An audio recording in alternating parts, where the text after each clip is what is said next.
Hello, hello. Hi. You wanted cat? Here is cat. This is Julian. As you can see, she's adorable.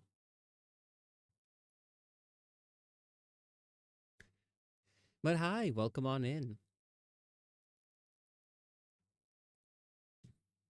Yeah, this is a bit of an older picture where I went jogging and then I came back completely dying and I just lay down on the floor for like a good 30 minutes and she came to lay down next to me in solidarity. So, very supportive cat. She's always down to take a nap. But yeah. Anyway, I finished the mascot from last time. Ooh, do you guys want to see it? Hold on, let me pull it up.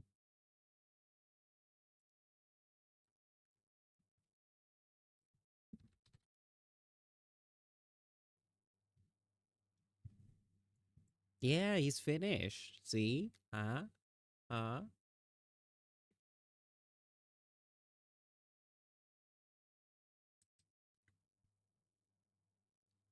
Anyway, I like how it came out.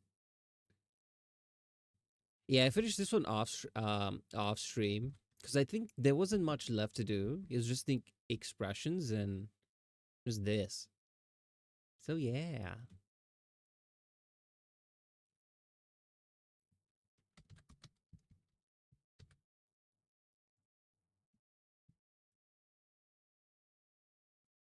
Okay, back to art.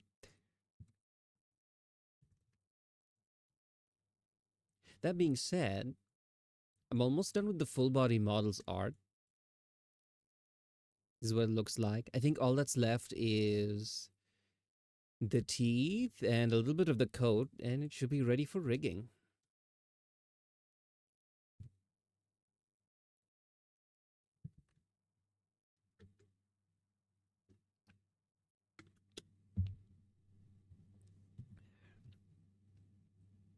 But anyway, that's what I've been up to. What have you guys been up to?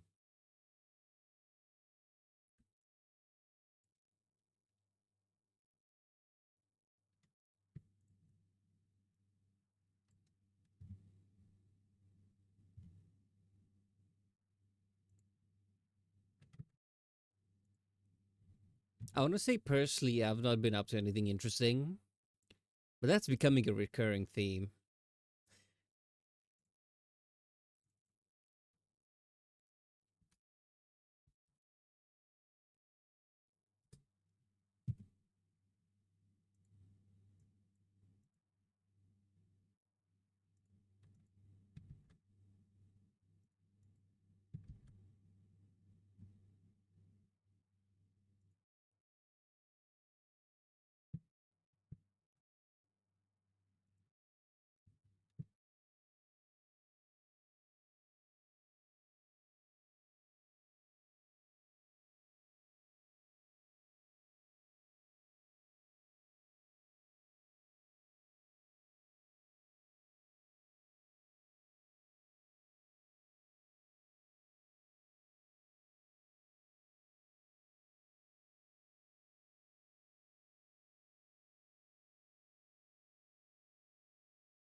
Hi, Nova Star. Thanks for the follow.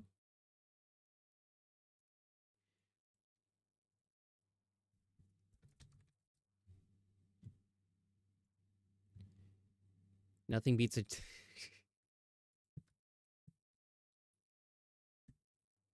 I think I've heard that audio like 50 times in the past week. I was watching another streamer who had as a redeem. Literally every 5 minutes, someone is redeeming it. It started off with them finding it funny, and they'd be like, "Oh, haha, you guys." By the end of it, they were almost sobbing, like, "Please stop." I considered having it here, but I thought maybe I should not do that to myself.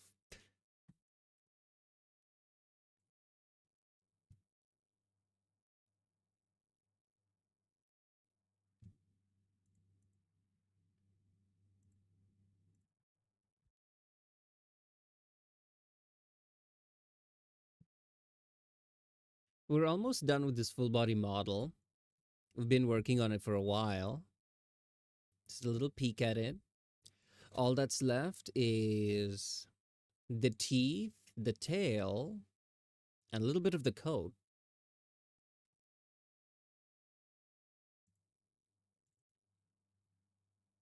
You have art in your name, so I'm assuming you're an artist too.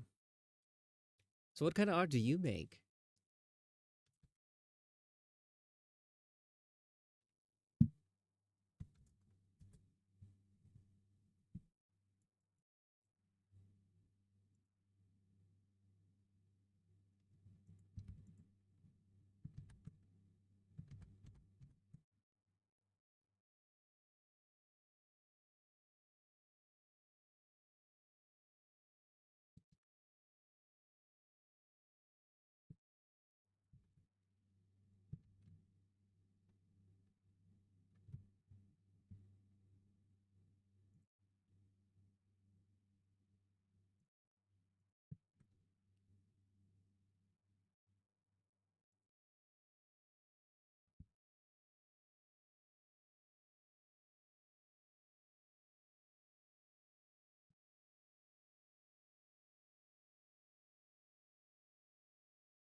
Okay, if we lock in,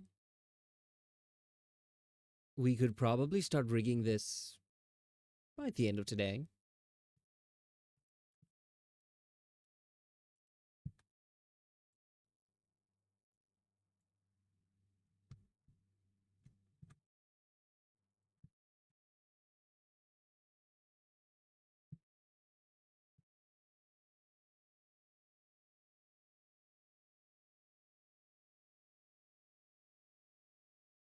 It's a bit quiet today. Where'd everyone go? Oh, there they are.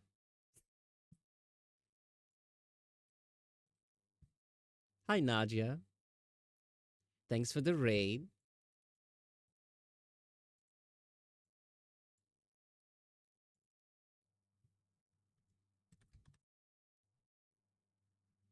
Sporty, how you doing? I am doing great. We just started. We're about 15 minutes in, and I noticed it's a bit quiet today. I'm like, where is everyone? And then literally as I finished that as I finished that sentence, you guys appeared. So I was like, ah, there they are.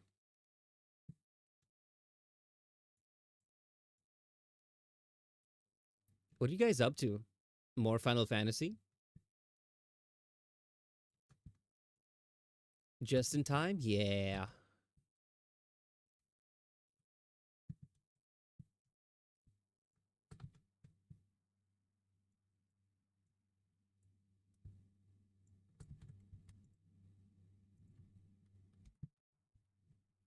Some Final Fantasy.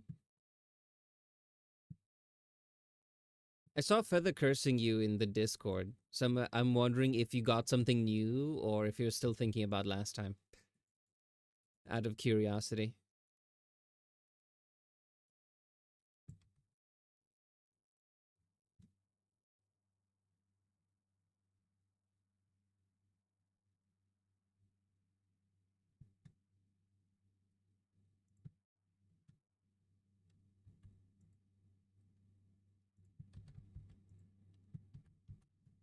This is the same reason. I find the crashing out kind of funny. That's when I got the idea. What if we play Overcooked, but the goal of the game is not to be a high feather, but the goal of the game. I was just saying about Overcooked. I had the idea after watching someone crash out, and I was like, you know what would be fun if we take like this really cozy, fun game, but the goal of the game is but the goal of the game is simply not to play Overcooked, but to see who can have the most. Tell me, the no, no, I asked Nadia, I'm like, oh, I saw Feather cursing you out in the Discord. I wondered if there was something new. Maybe he got the card for a third time. Or was it still the same old stuff?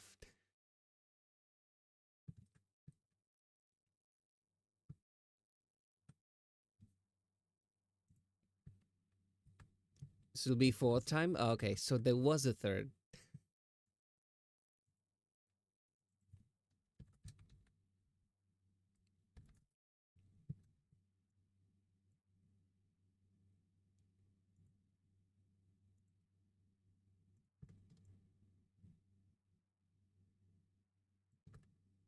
So yes, Overcooked.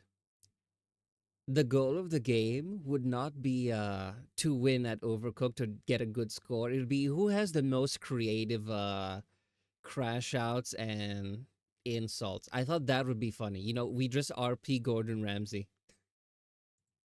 But maybe not to like his level, because he can be actually mean. But yeah, I'm still thinking about like the best way to do it.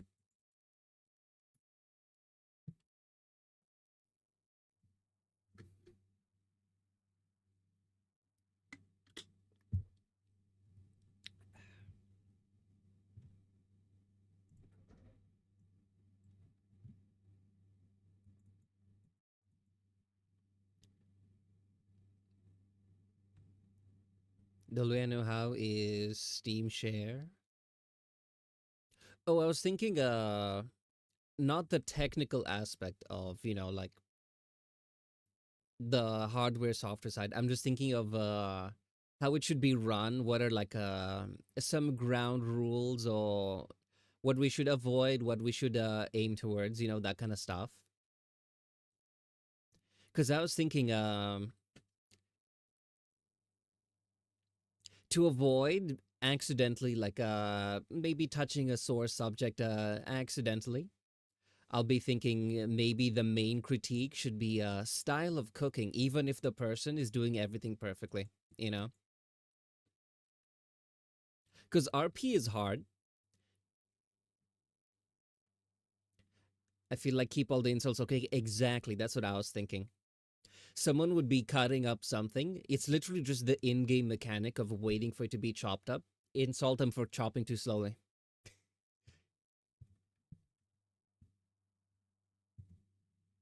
Yeah. It's little things like that that I want to make sure I have it all fleshed out. Like, you know, exactly.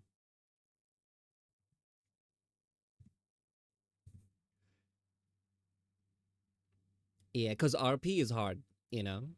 Takes a bit of practice. Like touch on the IRL aspects, so else has to come back to the game. Exactly. Like if even though someone is doing everything perfect 100% of the time, you can still point out that they're too slow or they've overcooked something or, you know, even though the game says it's perfectly ready.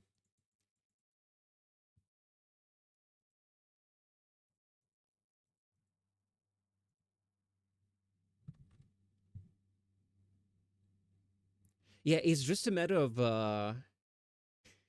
exactly, yeah. It has to be funny. That is the goal. The goal is to be funny and entertaining. And if you feel like you can throw the game intentionally if you think it's gonna help with a bit.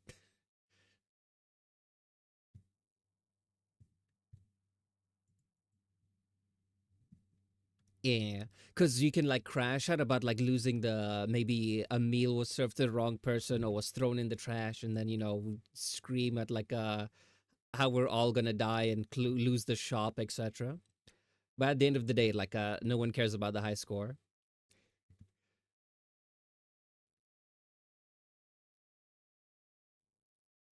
And then if we need a break, we can have like one wholesome round in between, you know, just a break from the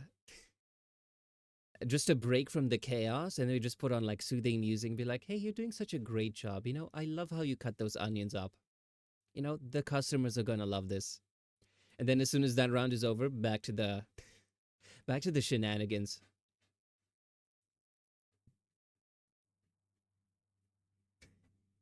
Exactly, just the loud chaos deep within your heart, instead of turning it down, turn it up.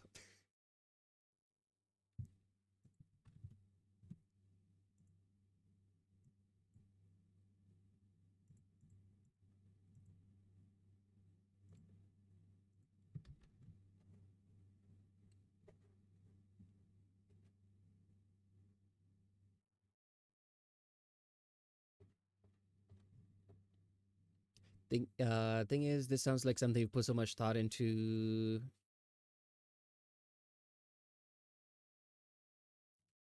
It's mostly just okay, so I play a D&D with some buddies of mine, and it usually takes like a while for people to learn to separate the characters from the person, you know.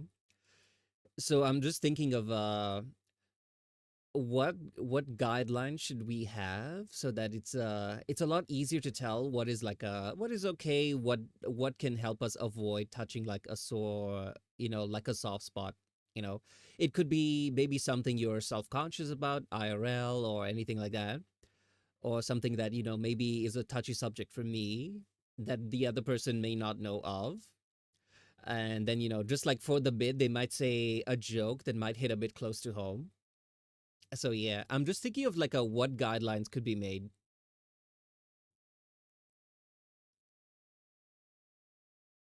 Oh yeah, like I'm fine, and I'm even thinking when we're having like the game, I will pin a message in chat saying like, "Hey, we are RPing toxic chefs. No one is actually angry. No one is actually insulting anyone." The guideline would be yeah, safer the code is important. And by guidelines, I mean just like maybe how do you say this? Yeah, by guideline I mean maybe insult like their cooking skills and their ability in the kitchen, but maybe shy away from insults that are maybe towards their appearance or something, even though you don't know what they really look like. Something like that. Yeah, things like that. But for example, you might be insulting a trait the character has that maybe someone else shares as well. But if they're like a raccoon and you call them like a fuzzy bastard, that's okay.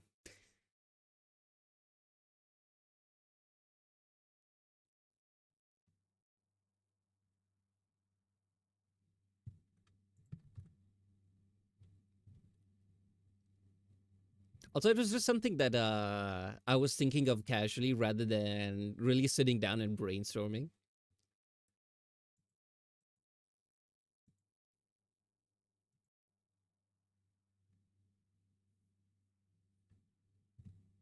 That's actually how I prep D&D.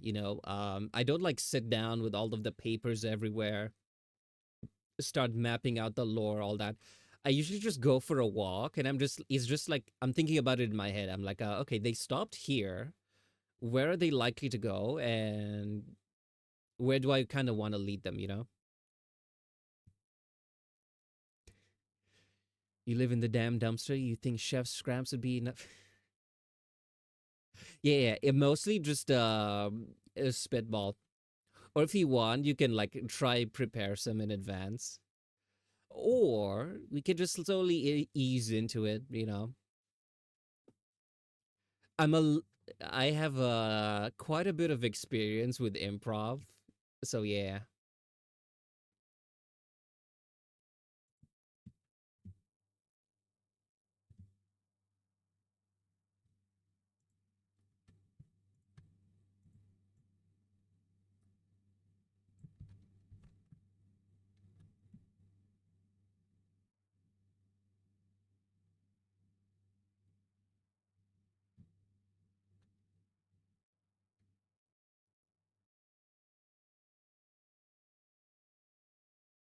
Oh yeah. But yeah, that's what I mean by I'll also have a okay, okay, yeah, yeah, I agree completely. Yeah, because you never know if someone is saying like for example, like in the if we're like in the middle of the thing and we're just like hurling playful insults at each other, someone might say don't be an asshole, but it may not immediately be clear whether they're saying that as their toxic chef character or actually saying that. So yeah. We could even do it like a one round toxic chef, next round very calm chill game, casual conversation. Round after that chaos, you know, like alternate between.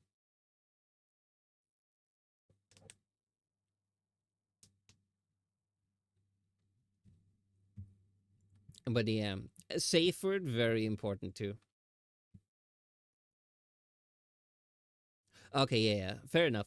It's the actual amount of alternations should be fine. Like we can whichever is comfortable. We can even decide like while we're playing, and then as soon as the round ends, we'll be like, okay, let's take a break this round. You know.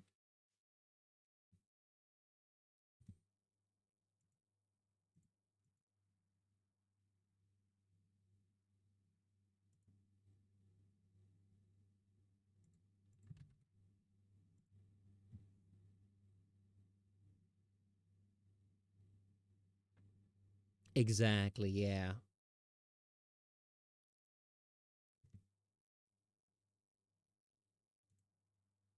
So I forgot what the inside of a mouth looks like. Hold on, I have pictures for this.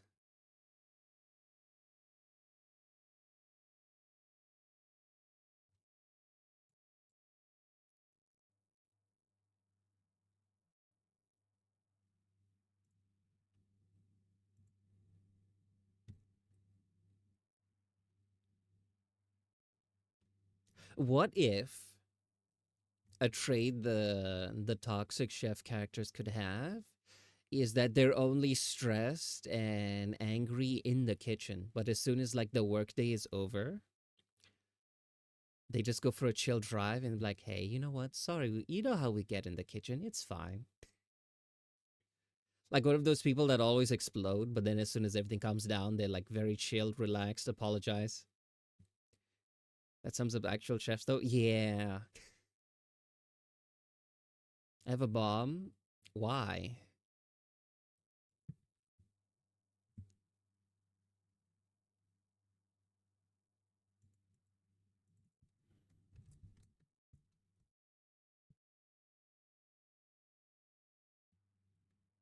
Is it something you just found, or do you have it for a specific purpose?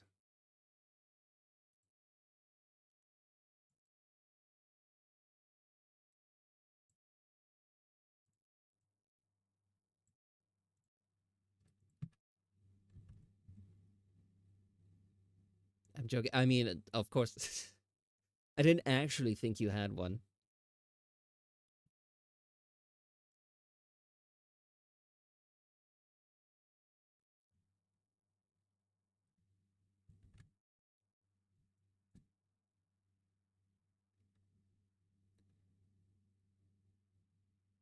Yeah, if it's the more nonsensical and absurd it is, I think the better.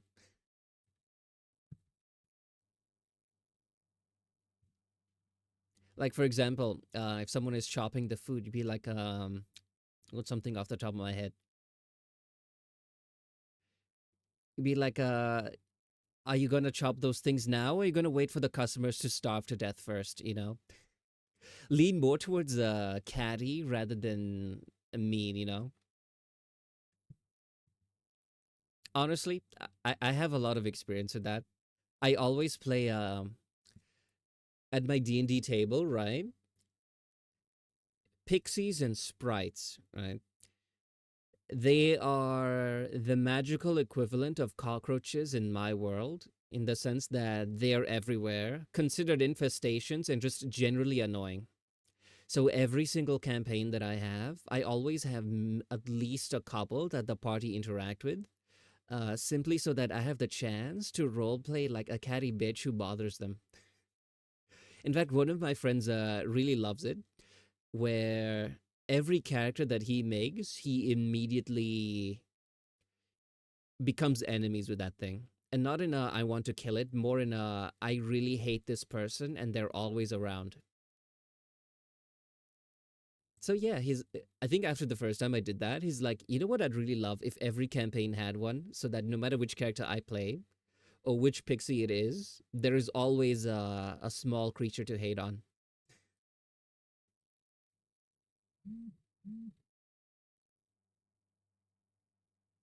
Exactly. I think it'll take a bit of practice to get into. And maybe halfway through, we'll probably find a rhythm. But yeah, most important thing is we'll just have fun.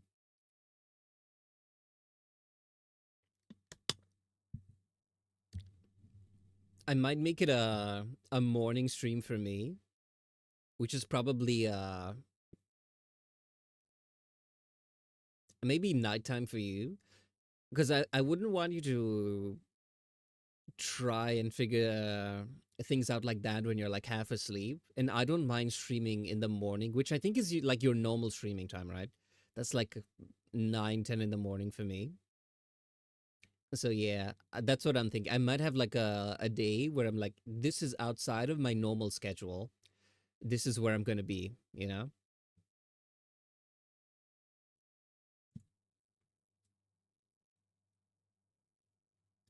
Flip AM, then add one more. Ah, okay, okay.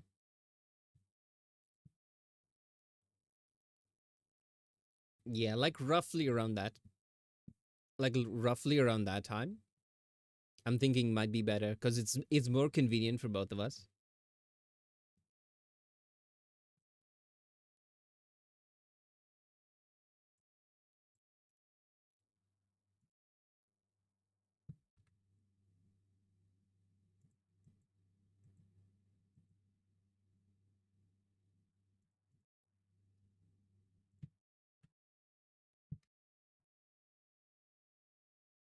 Sounds like fun. I'm already excited.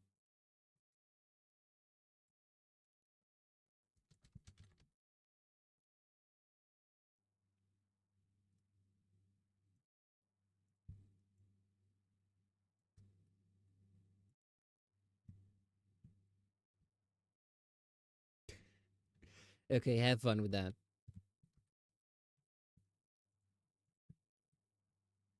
We, on the other hand, might end up having a productive art stream, which is always a weird sensation.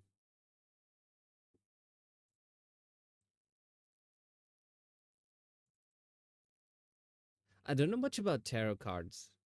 I did have someone ask me to rig them floating around their character. I'm really proud of that one.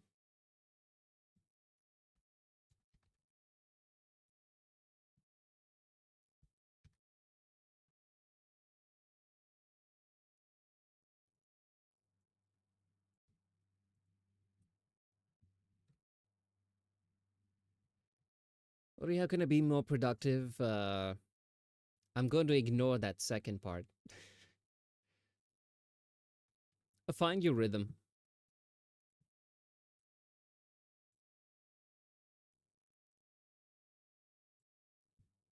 Because usually before you start doing any work, You have to be inspired, right? Now, there's two ways to go about this. Hold on. I'll start over. There's two ways to go about this.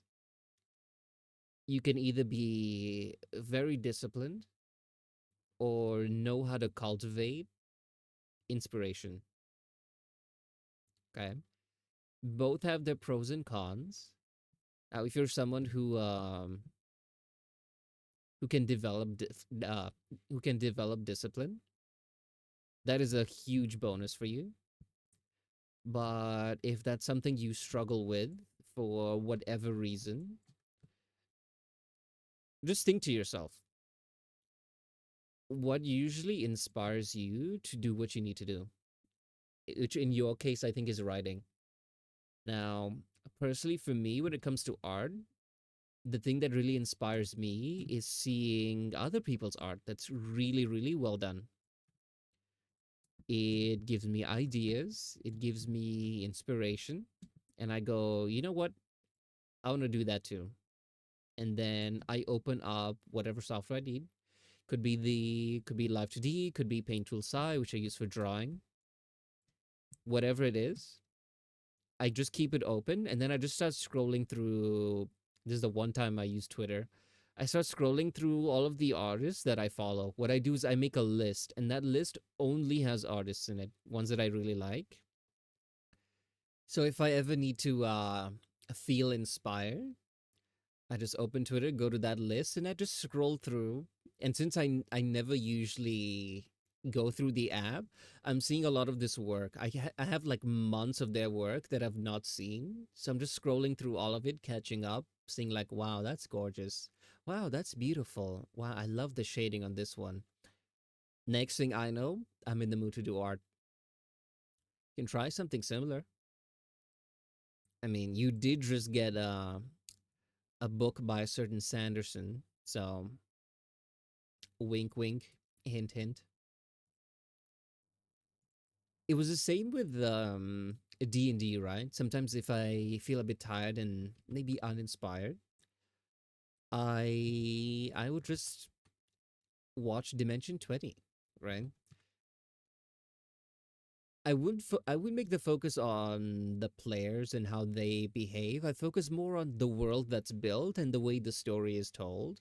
And that usually inspires me to prepare my own campaign. So yeah, sometimes I also get a little bit of a writer's block when prepping D&D. So that's something that usually helps.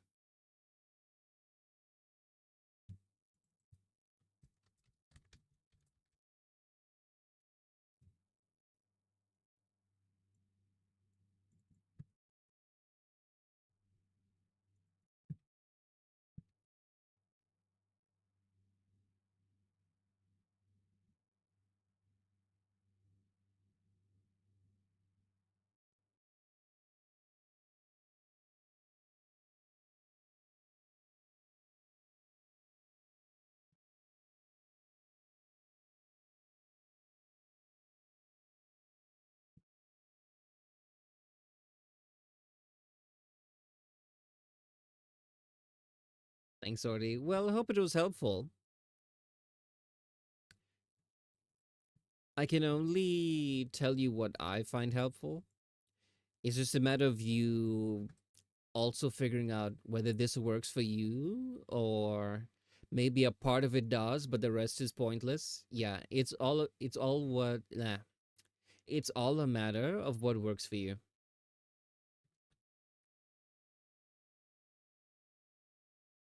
You can take back that part about me being unproductive.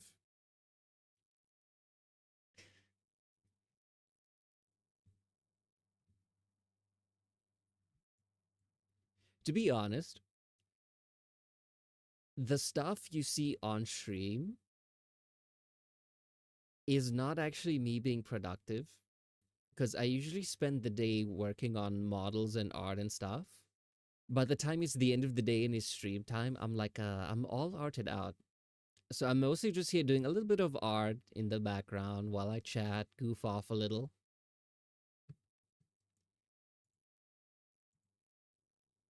If this was the actual rate that I do my work, I would never complete any model ever. Just saying.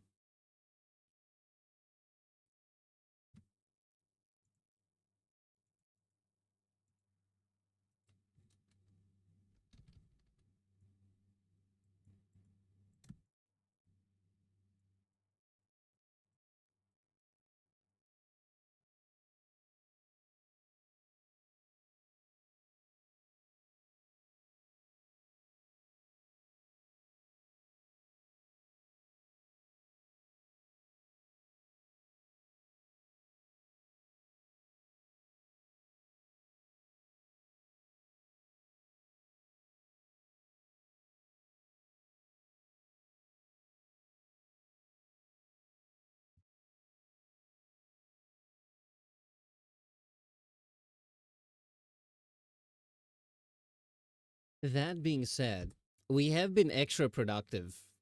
I think like the last few streams. So yeah.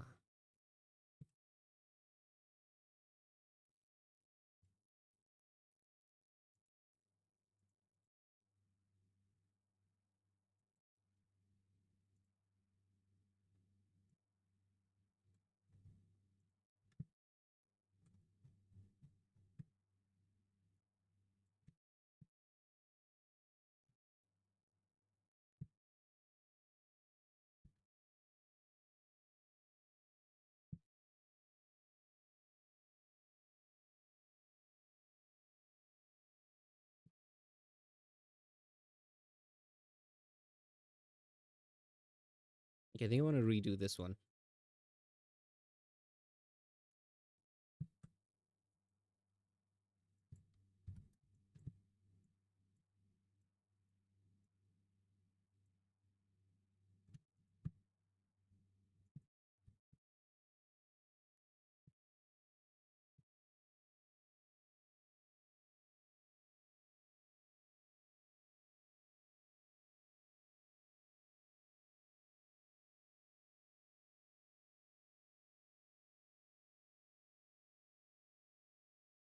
And maybe a bit of a perfectionist.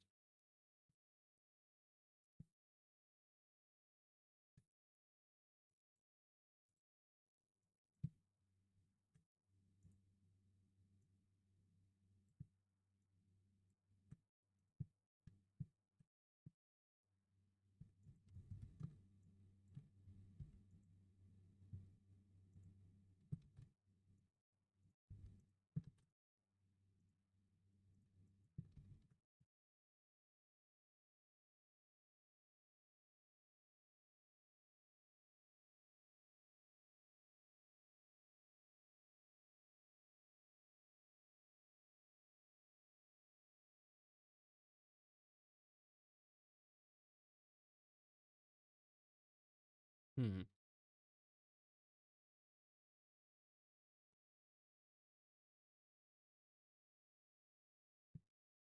Yeah, I think it's fine.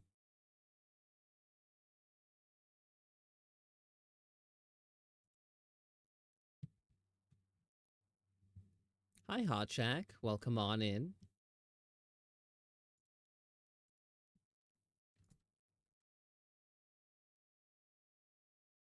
How doing? I am doing great. I am really excited about this model. We're almost done. With the art, that is.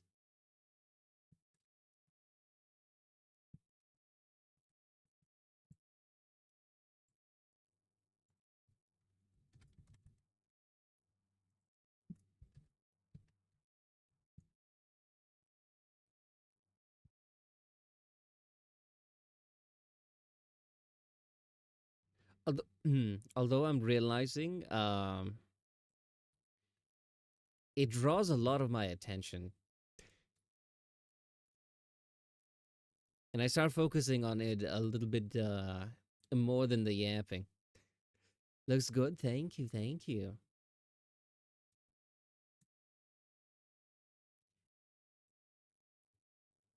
I forgot what a different experience it is rigging full body models compared to mascots.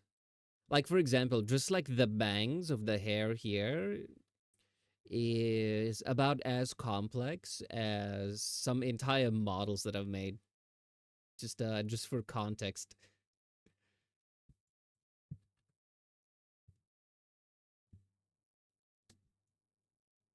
But I'm loving this one so far.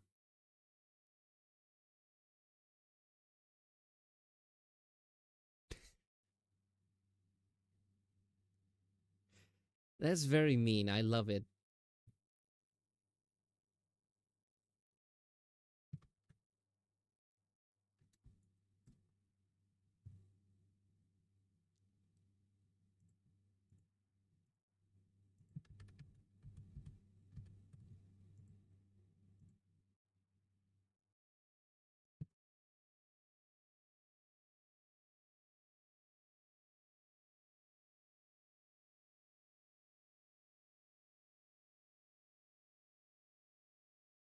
I just realized your little animals also react to everything. Oh yeah, these are the little mascot models. So they basically these ones are set to follow my mouse, right? So whenever I make a mascot commission, each of the models are I give two versions, right? There's one that tracks your face and one that tracks your mouse. So if you have a setup like me where it's your VTuber model in the bottom right, you can set your mascot on the bottom left, and while you're doing your own stuff, it's following your mouse. So that way it seems like its own thing and not just like a clone of you. Because it's a little bit uncanny if it just follows like where you're looking, if that makes sense.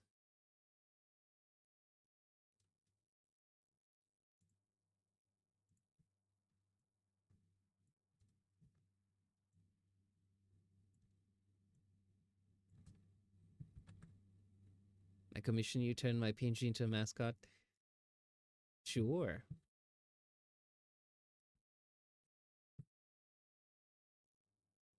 I loved how beautiful the octopus was cut up. Because I'm used to my limited experience of working with other people who are, and I quote, VTuber artists, are people who have probably never rigged anything before, but they have like a very rough idea of how it works. But they want to like VTuber art is expensive for a reason because every little thing is cut up into tiny pieces. Like for example, this is the mouth. You have the upper skin, you have the teeth, you have everything, right? Everything is cut up into like 1,000 layers. This mouth alone is one, two, three, four, five, six, seven, eight, nine. There's two, 10, 11, 12, 13 layers. The mouth alone, just because it's like separate and stuff. But sometimes in the past I've gotten people who they just have like an image of this is a PNG of the mouth closed. So it looks like this. And then there's a second PNG of the mouth open like that. Assuming it's like PNG mouth open, mouth closed. Two separate pictures all like fused together. So the thing about rigging is you move it around. Like for example, this is the lower lip. If you want to rig this to be the mouth open, you move only the lips so that it looks like the mouth is moving like that, right? And then the tongue moves on its own that as well, you know. So it looks very animated, very real.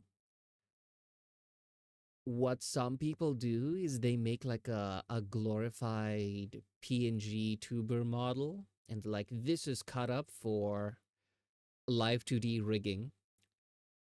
And some people who commission them may not realize that's not how it's supposed to be. So yeah.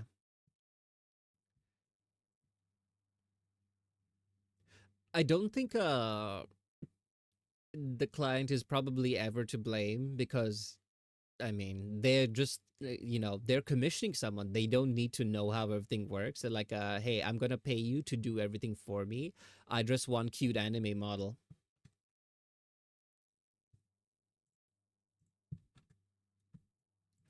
I made the mistake of previously when rigging some stuff, someone would be like, hey, I already have the model and I already commissioned someone to like make the art, cut it up, it's ready for live 2D rigging. And I'm like, okay, so I usually do art in rigging. So what I did was I just half the price and be like, okay, since the art and everything is already prepared, you'll only pay for rigging, so 50% off. But when I finally get the PSD file, it's not really done correctly. And it's okay if it's like not perfect. I can make whatever tweaks I need.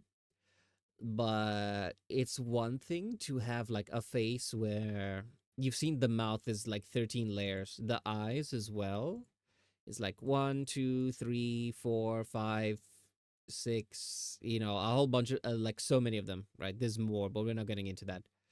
Now imagine someone, what they did was they would just have a PNG of the face neutral, and then there's another PNG that just replace it on of the same face, just smiling.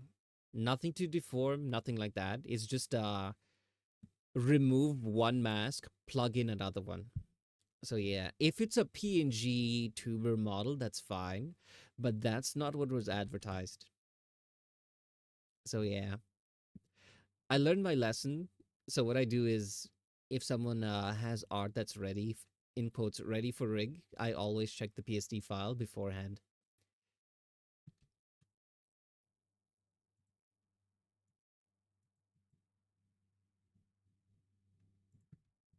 Besides, I've only ever gone like ready to rig art a couple times. Most of the time, it's just I do the art and the rigging.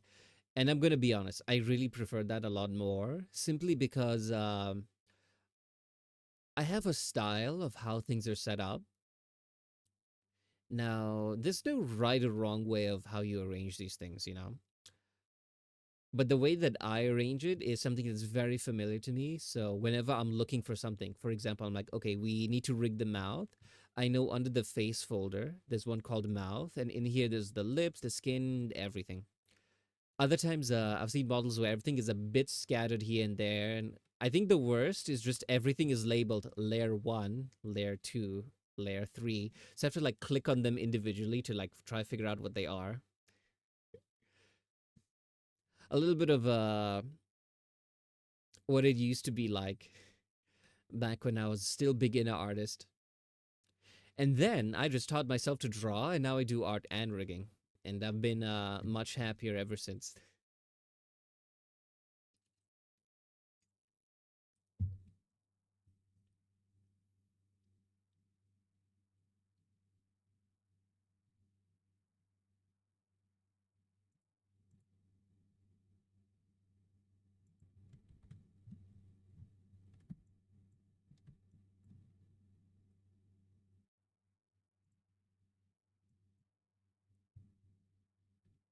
BRB being called. Okay, we shall be here. Being productive, strangely enough. This is a weird feeling. How did we ever get to this point?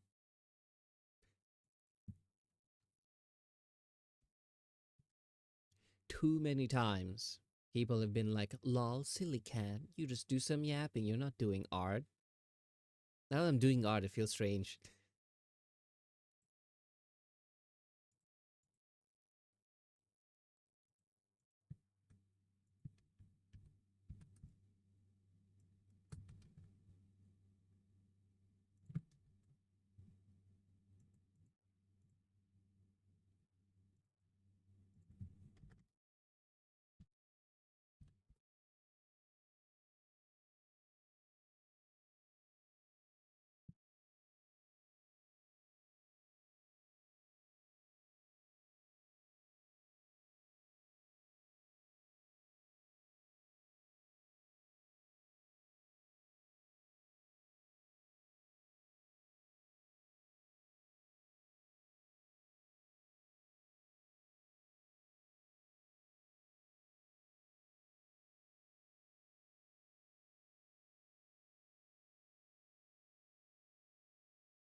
Maybe we're slowly rebranding into a co working stream.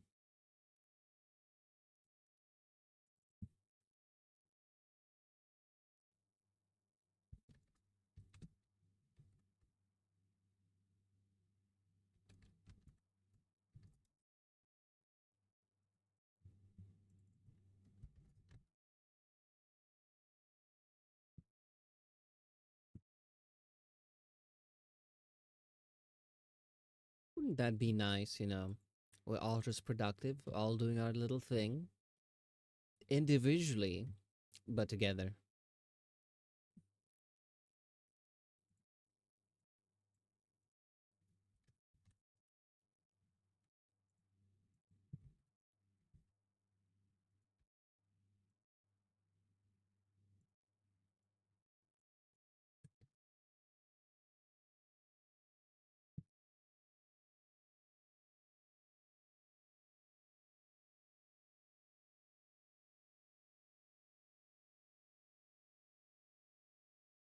I don't know how nice the fangs at the bottom would be.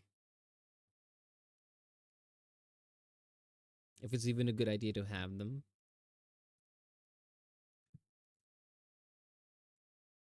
But I kept them separate so that if I ever need to just delete them, I can.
Hello, welcome on welcome on in.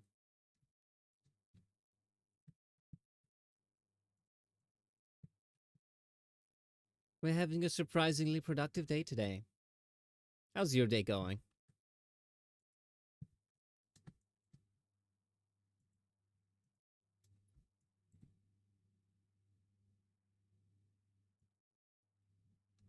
Ow.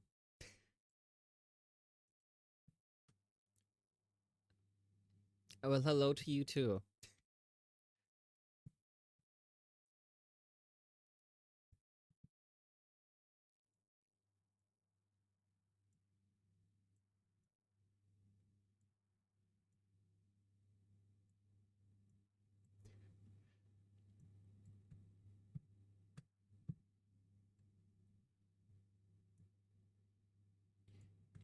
Daily bricks.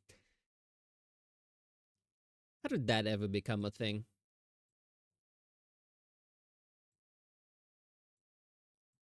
Joining this instantly happens. Welcome to my life. That's what happens every time I hit go live. Just instant violence.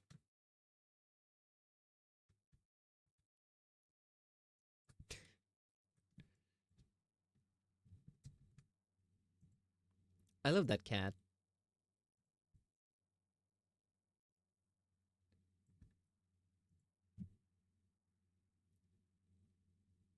There's a lot of days you just wanna scream like that cat as well, you know? Just vent all the frustration.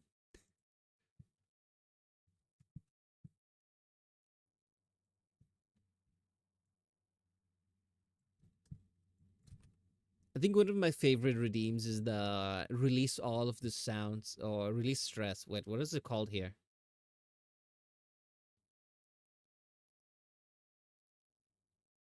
Yeah, the one called release stress. Wait, hold on, let me play it. Is this one? I love this one.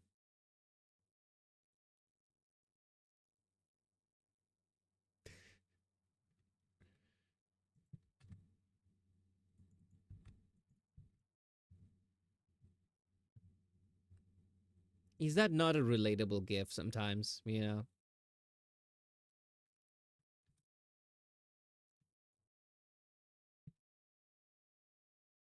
Speaking of which, I've been watching I was watching this anime that's been on my list for a while. It's called No Longer Allowed in Another World, blah blah blah. Interesting premise, but very short. I think there's only one season, and I'm already done with it. And we have ads. I was thinking maybe just for lols, I'll watch the Power Ranger one.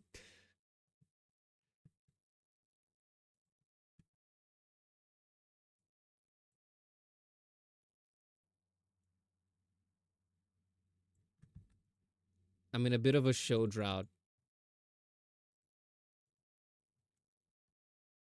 Wi-Fi sucks. My condolences. I grew up with 100 kbps internet at one point. Life is tough. Hi, Jumper. Welcome on in.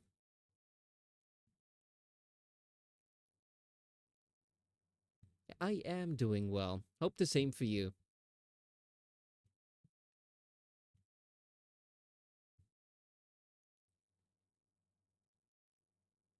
I grew up with 40 kbps internet. So you know the struggle.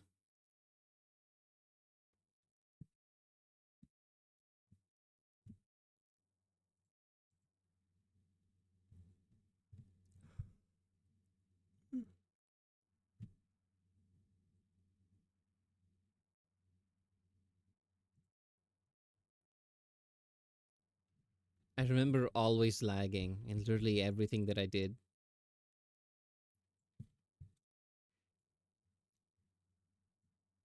Do you know what's one of the first thing that I bought when I was working when I was first working and earning my own money?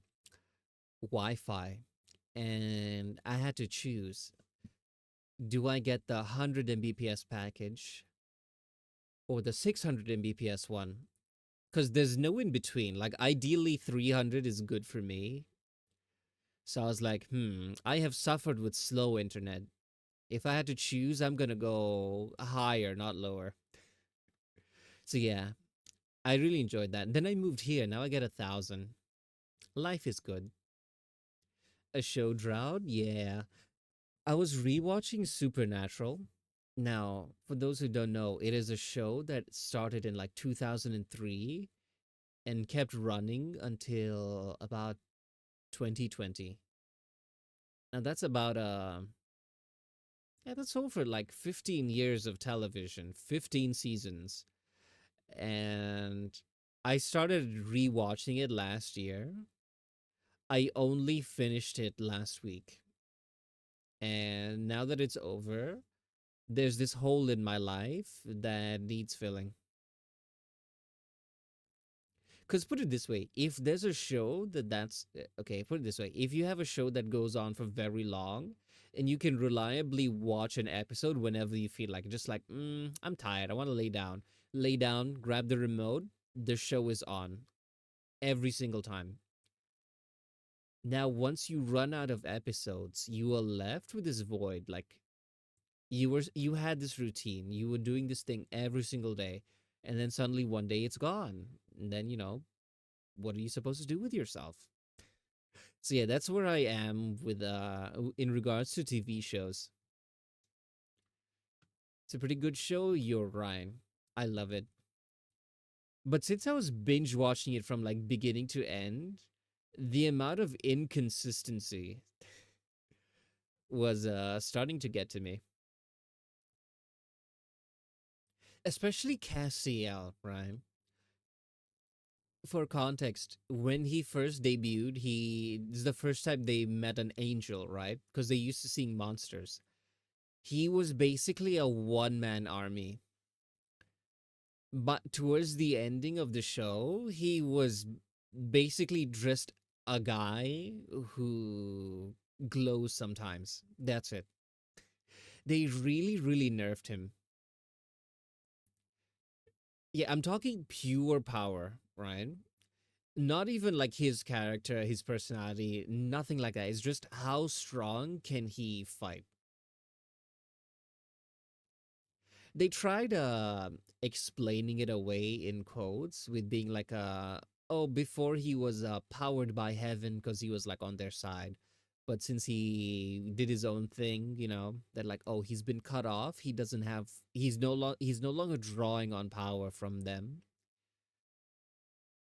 But then again, it's very inconsistent. Like, I won't get into it. Ow. I won't get into it, but yeah, otherwise we'll be here all day. Ow.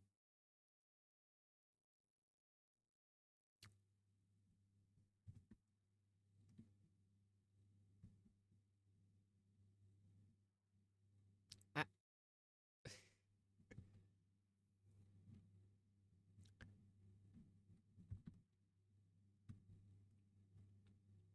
you guys done? Yeah, it shows who redeems it. But yeah, you're right. Power scaling for him is weird. He was as strong as the plot needed it. Yeah. It's the same thing with the archangels. They were they were shown as being like this unstoppable force until like, oh, we need to defeat it. We're on this magical quest to find this ancient weapon that is capable of destroying such a powerful being. Nothing else can come close. And then when it's required, oh, another guy just slits them a little bit, draws out their power, and now they're powerless. I really didn't like that.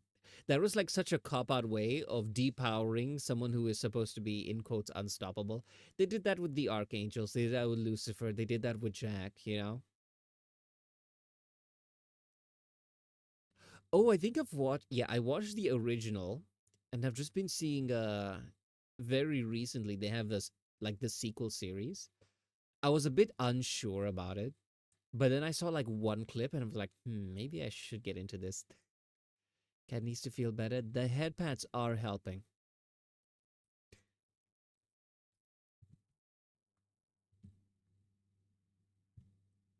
But I think Dexter is still ongoing, if I'm not mistaken.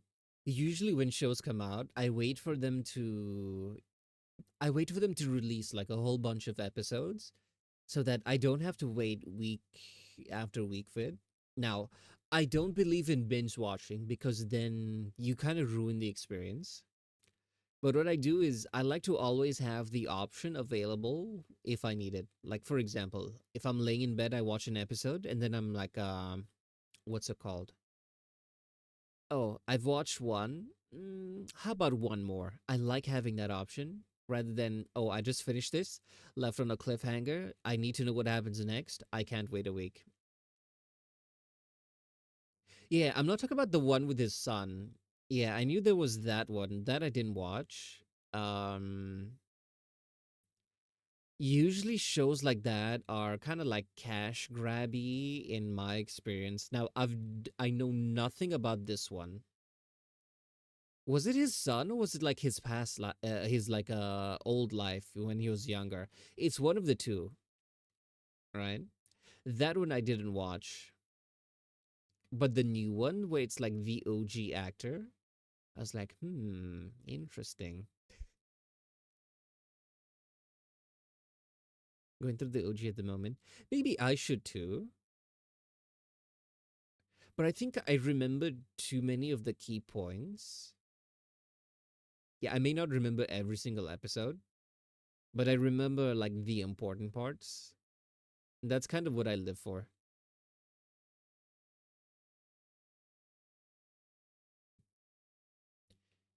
I'll wait till they're done, or at least like a good chunk of the season is out already, and then I'll give it a watch.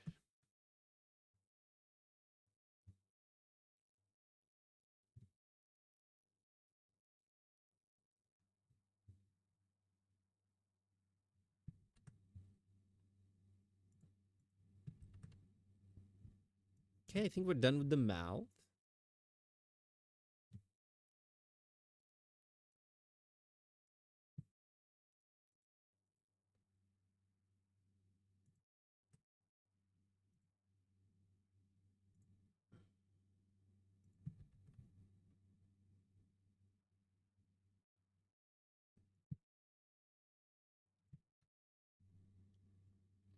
Going through the OG at the moment. Right, I think I read that already. Oops. Hmm. I didn't like the whole romance with his stepsister thing towards like the end of the show. It felt kind of weird.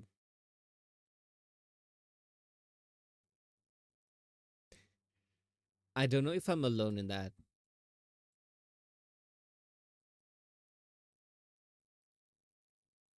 Oh, that's a shame. Yeah, usually if I'm watching a show and it's like a amazing show was not approved for season 2, I don't start. Cuz either A, I don't like it and I feel like I've wasted my time watching it, or B, I like it and then I'm disappointed that there's no season 2. So, unless it's like one of those shows where everything is wrapped up in a single season.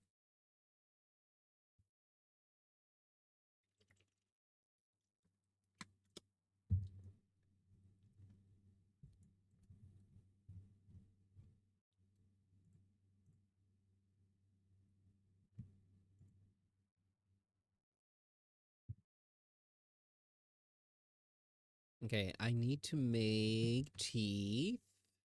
Sorry, not teeth, tails, tails. If I remember correctly,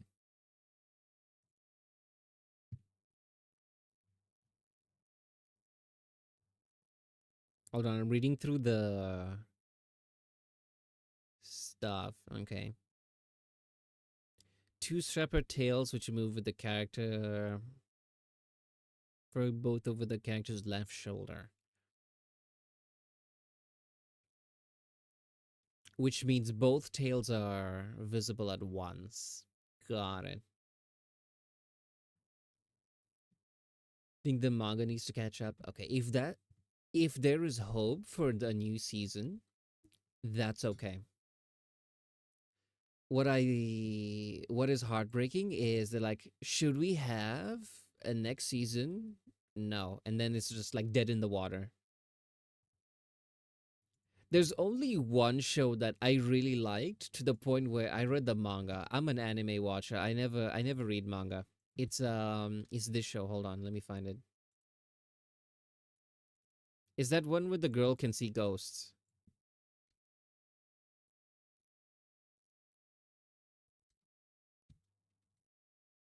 Yeah, this is the one. Hold on, let me put it up for you guys.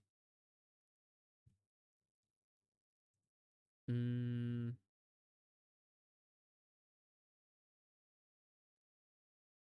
here we are.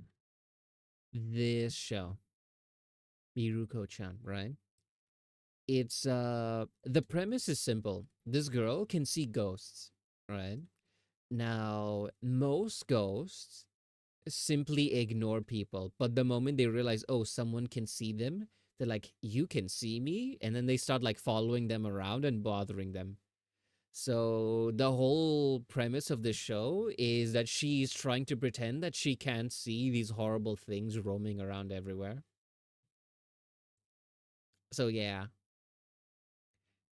they all like sometimes she accidentally flinches and then the ghosts are like, wait a minute, can she see me? And then they like come up close and they're like, can you see me? And then she has to just like you see here, she's just like on her phone pretending like she can't see anything. Because the ones most of them are small and weak and can't do anything, but some of the larger ones, the ones that are really powerful, those ones are actually dangerous. So yeah, she has to be like really cautious. It's a super interesting show. Yeah, I really love it too.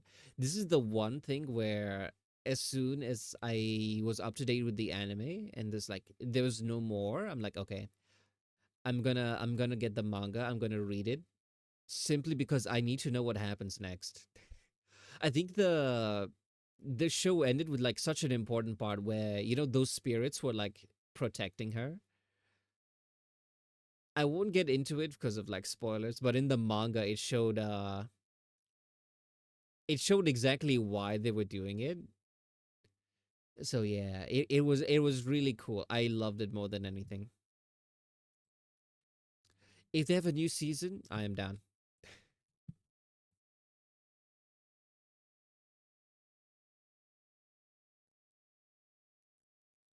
Speaking of anime, Demon Slayer, the Infinity Castle movie, I think is out, but it's not in cinemas yet.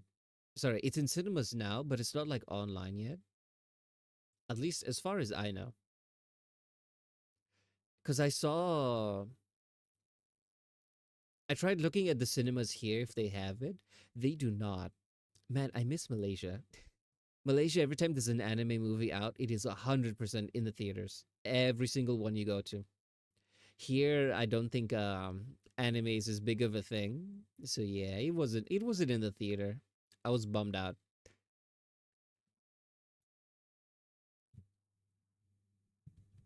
I think like the show is like wrapping up. I don't know if there's more after the movie. I've not watched it because I think it's like the climax of the entire story. Because now they're all trained up. They need to kill this guy, and this guy is like, okay, I finally have the thing that I'm looking for. I need to kill them to get it. So yeah, it's getting into the end game.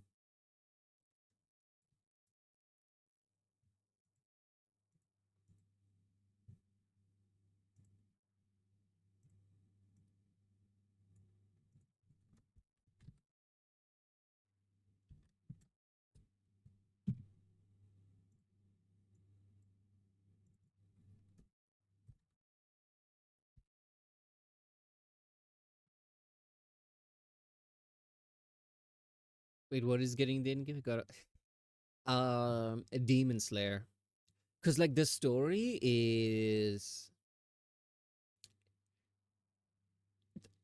the source of all demons is that one guy that the Michael Jackson knockoff. What's his name? Muzan.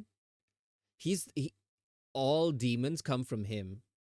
So the demon slayers are like, if we kill him, then demons can go extinct. You know, because like if there's no more of them being made, then each one that dies means there's one less demon in the world forever. Because like for now they can kill all the demons they want. Muzan is just going to make more and more, and they know this, right? So they're like, we have to kill Muzan, and then we'll finally be rid of all demons. And Muzan is like, I have to kill all of the top people in the Demon Slayer corps so I can get this one thing. I'm not gonna say what it is for spoilers in case anyone's not watched it. It's like I need to get this one thing, and these are the guys who are the slightest threat to me. So I'm gonna wipe them all out. So some very funny edits from the Infinity Castle. Really? Okay, the edits, were they in good quality? If yes, either A is from the trailer or B they've released the movie online. You know what? We can Google this. Demon Slayer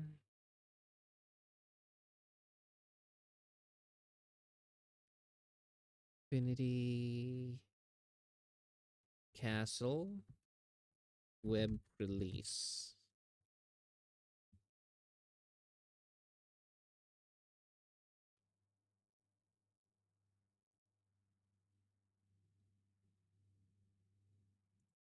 Okay, Crunchyroll. Mm, when's the release date? Tickets for North America screenings will be open August 15. This doesn't tell me about the web release.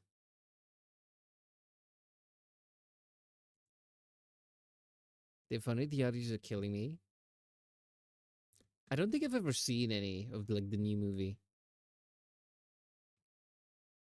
Wait, this thing's not even out yet. I thought it was.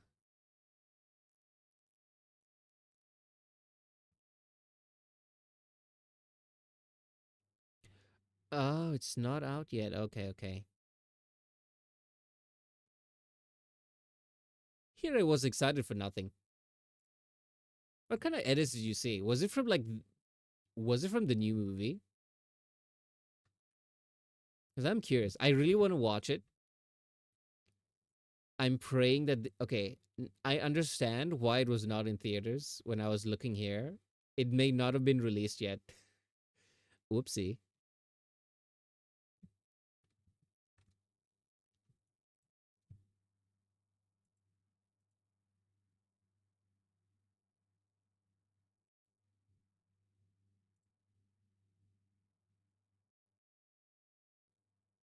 Oh yeah. Go ahead, go ahead. I want to see it. I don't mind a little bit of spoilers.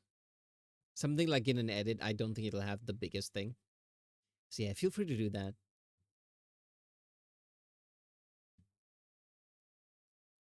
Perfect.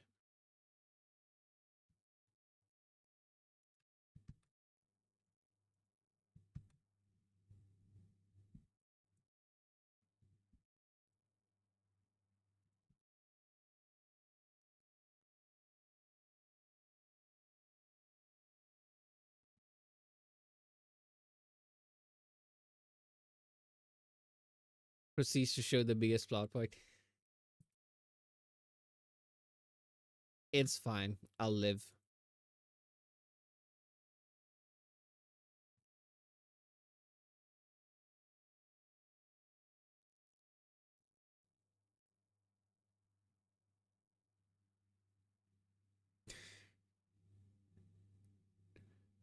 I'm watching it now. Okay, this is not from the new movie. This is from the last episode of the latest season. Yeah. It's okay. No spoilers included.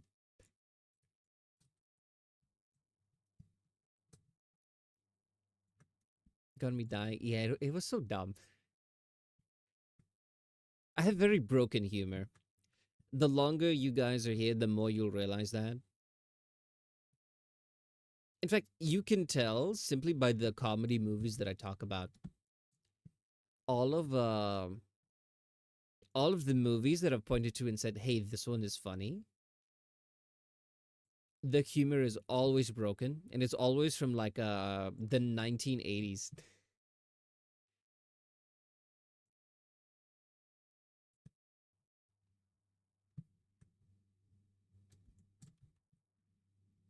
I think the first one I ever watched was Spaceballs, and that was when I was in high school, and a friend of mine is like, "Oh hey, there's this really dumb movie that my dad recommends. We should watch it."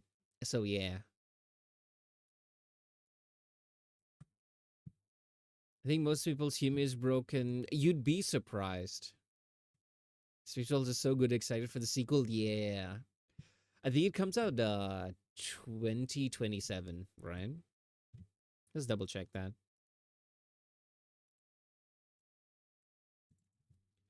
Spaceballs 2. A sequel to the 1987 Mel Brooks film titled Spaceball 2 is in development for 2027 theatrical release. Ah. Have you seen Robin Hood Men in Tights? Yeah, I love that one. Especially the part where he's like, I lost? Wait a minute, that's not in the script. Pulls out the entire booklet.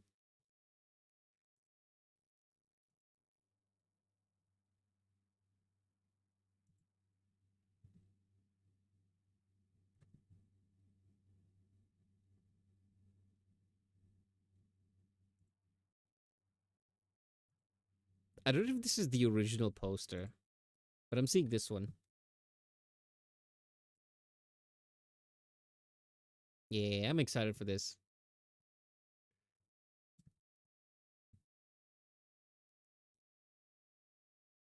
Add it to my boss. See, that's someone with a good sense of humor.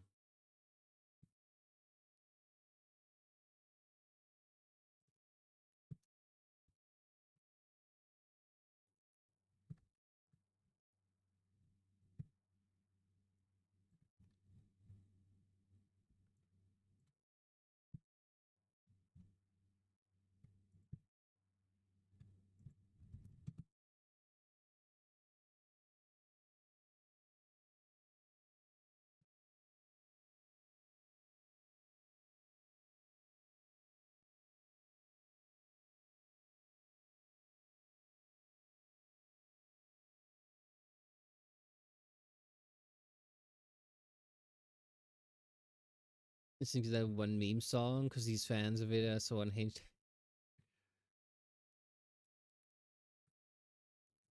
Unhinged fans are either the best or worst thing that could ever happen to a fandom.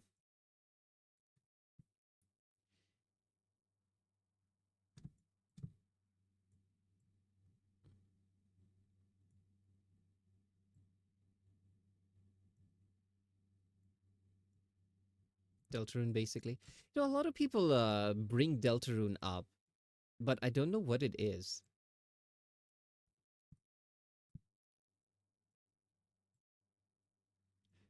I've seen the game. I think I saw the trailer, but I didn't think it was that deep. It looks like just some obscure little pixel game.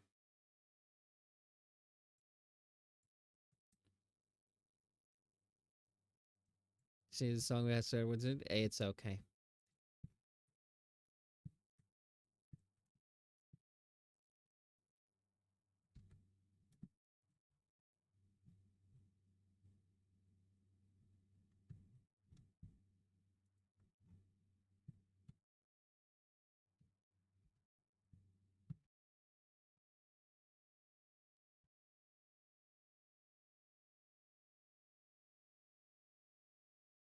I've never heard the meme song.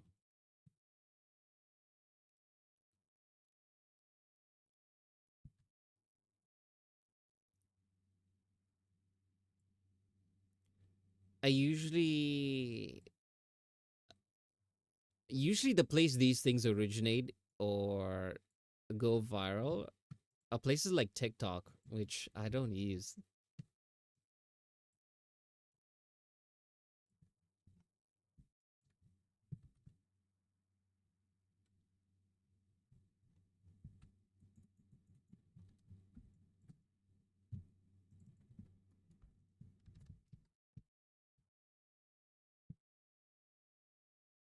Send you one video with the song. Oh yeah, I would. So that I know what's going on.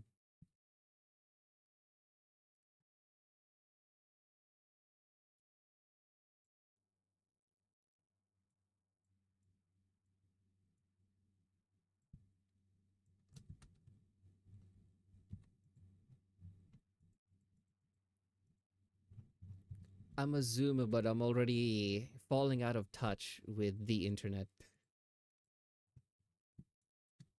In my defense, I just got busy. I was once a free cat who had all the time in the world. Now I wake up, I do work, I watch an episode of a show, and then I take a nap.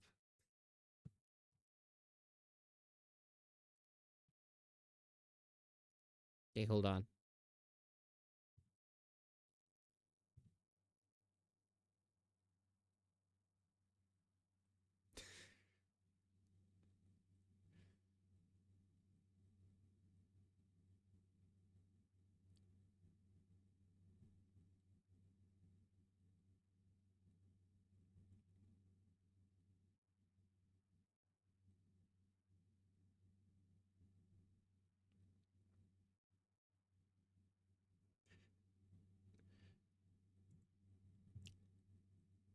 I have no idea what I just watched.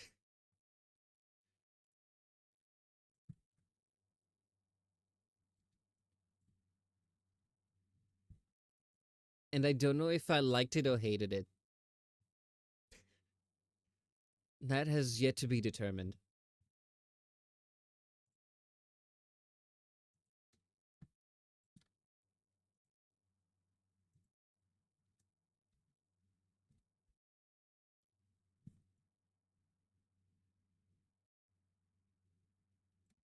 But one thing's for sure,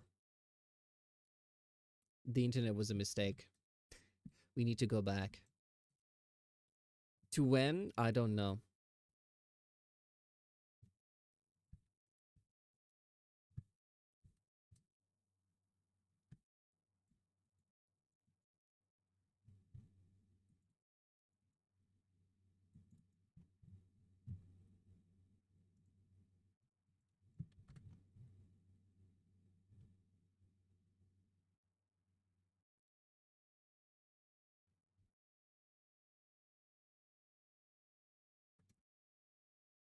The song is peak.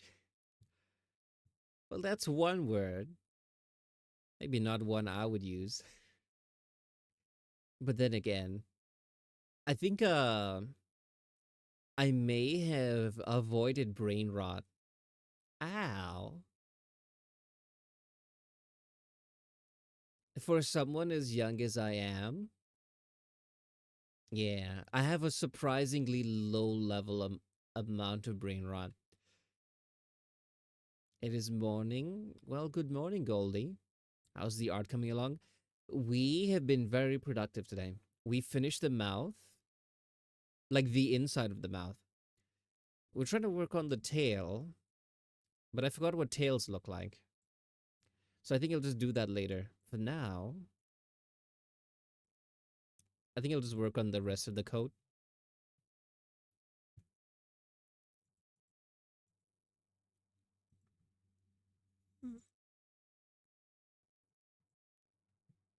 Does this have anything?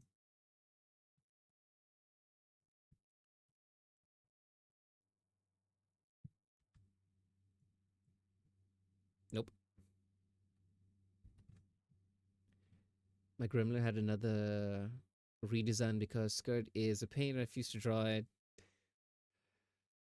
I think skirts, when dress starting out rigging, is super painful. But once you really figure out physics, then it becomes amazing.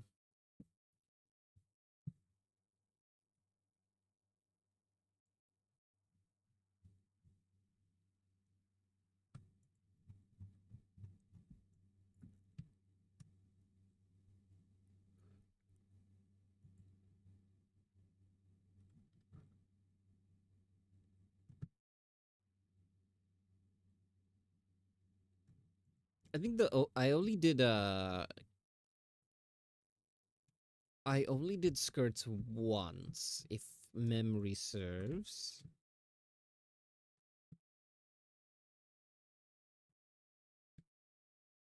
But the concept isn't too bad. I remember struggling, but looking back, I think that was mainly because I didn't know what I was doing yet. You know, to make it like jiggly and squishy and not squishy, swishy.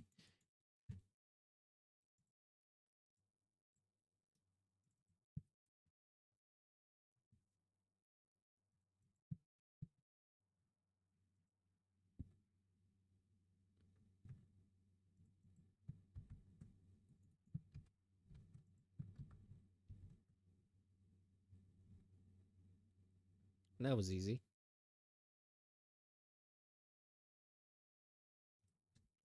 Okay, now I need to look at what cattails look like. Hold on.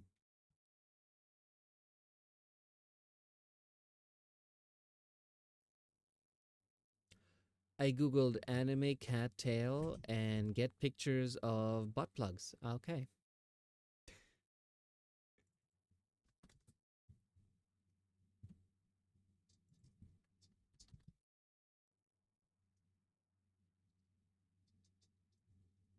Okay, I googled anime cat girl because I just want to see what the tail looks like.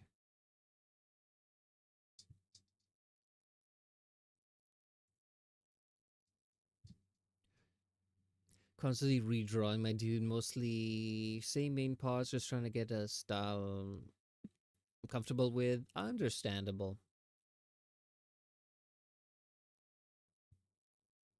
Googling that was a mistake? Yeah. You know when I said the internet was a mistake? I say this, but I basically live here. Anyway, speaking of redoing models and redrawing and redesigning, I want to show something.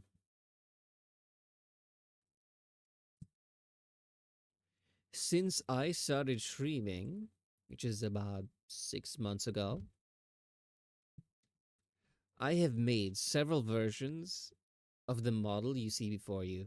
Now, I could change versions and no one could tell.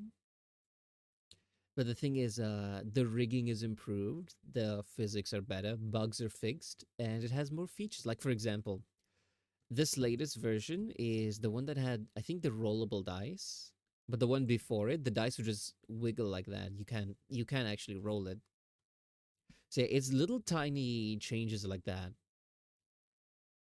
I think this is the one that I made a long while ago. This is, I think, the updated expressions. No, this was improved like angles of movement. This one was better angles. I can't remember what this was for, but this one was the dice. Yeah, like that. Oh, earlier today I was looking at the redeems and stuff. I was thinking, what if when someone rolls in that one, sure, they get they get hit with they set off the bombs and everyone explodes, but what if you just time them out for like 10 seconds? But I'm like, that feels a bit mean. So in the end I was like, nah, it's fine, because I struggle to set a timeout command. But after a while I figured it out, and now that I had it, I was like, do I even want to use this? And the answer was no.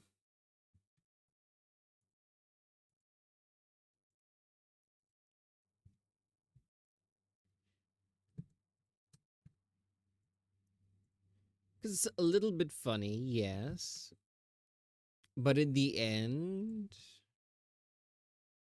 feels bad. I like it when people show up and start yapping. I don't want to discourage that.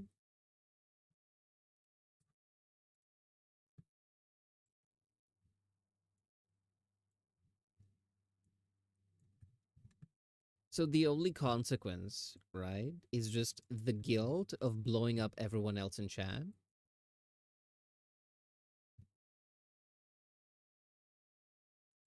That's what I settled on.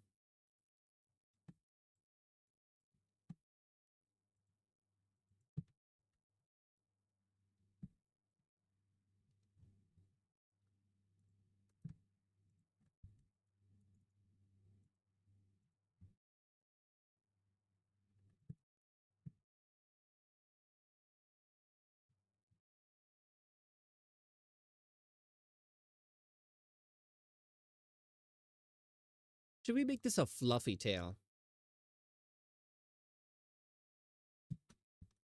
Or should it be more...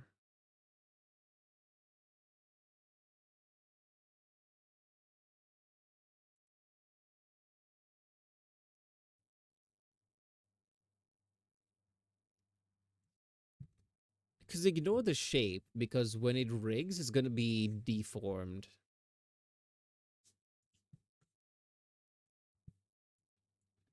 It should be wider at the top.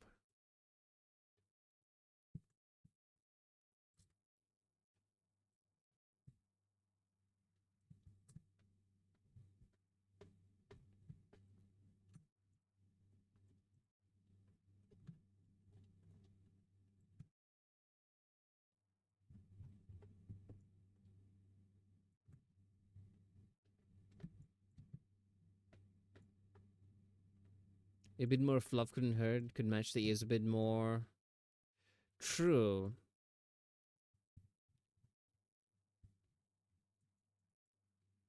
I was looking at art references. They all just have it as a simple rod, but theirs is more like curved, so it makes like sense. Like, for example, is it's basically this, but the shape is like that. Is looking to be close to a fluffy cat. True.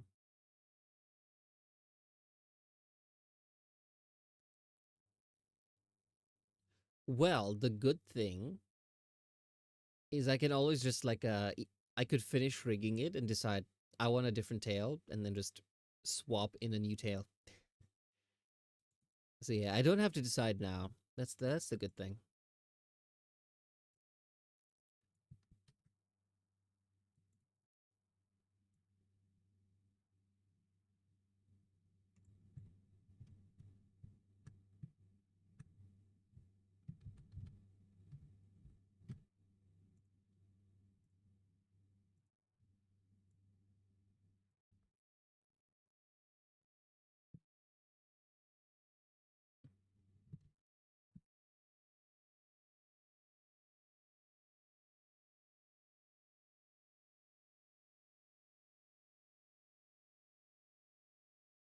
Hmm. So I guess we just clone this one.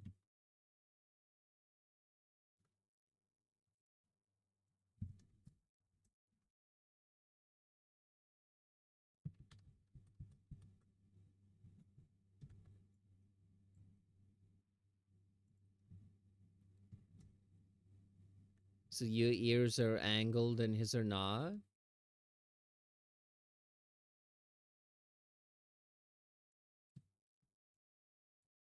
No, his are angled a little bit, but he's facing forward.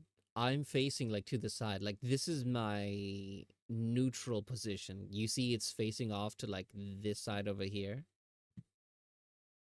That's why mine are it looks like you're viewing it from the side rather than directly in front.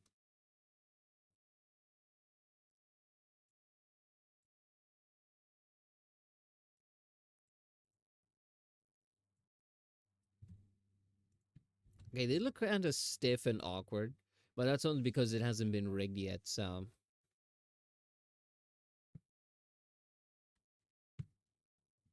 back, welcome back. Where'd you go? I put some pictures of my cat in the Discord. He is fluffy, but his tail has the main shape. Ah, okay, hold on. Let me dox your cat.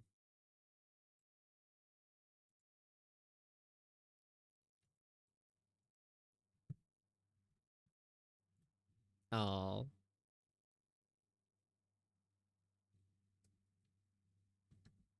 adorable.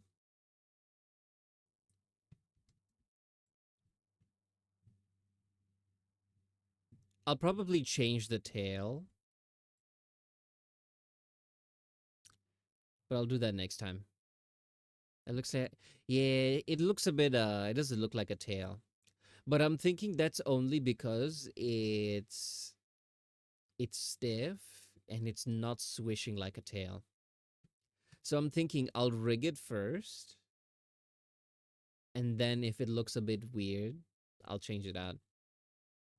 Because put it this way, what sometimes what people do is they rig a tail that's like this. Oh, sorry, they make the art of the tail like this.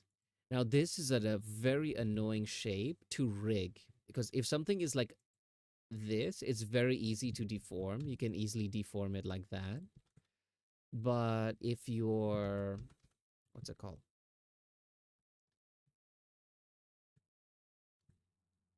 But if something is shaped like this, deforming it gets like much, much messier. I don't think I can even show a good example here.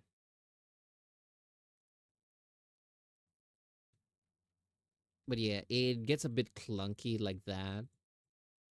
You know, it'll deform unevenly. So it'll deform and get bendy and broken like that. So yeah, that's why when rigging, the art may look awkward because it's stiff, but that makes the rigging process a lot easier. Because you can have like the art of the tail, which is swishy, but then when it comes to rigging it, the rigging becomes more stiff, if that makes sense. It looks like cartoons and the cat's tail gets stepped on. Yeah, you know how it goes just goes straight up? Yeah.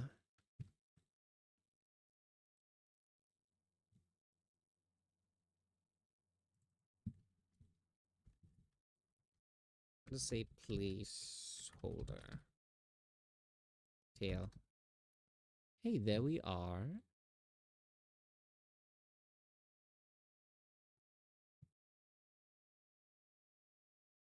Okay, what else does the model need? Hmm.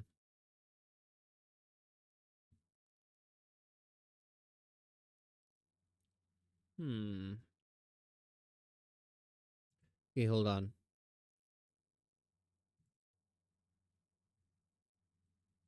Okay, done. To be done in rigging. Done. Done.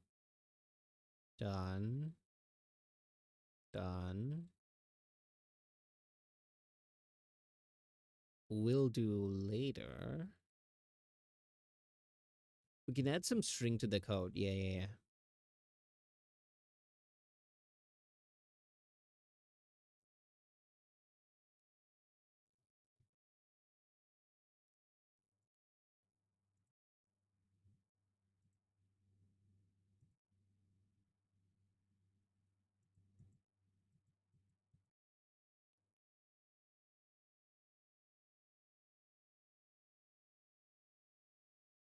Code. Sorry, code. Um,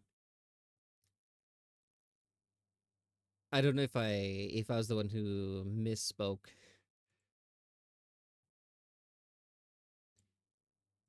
Cause this guy.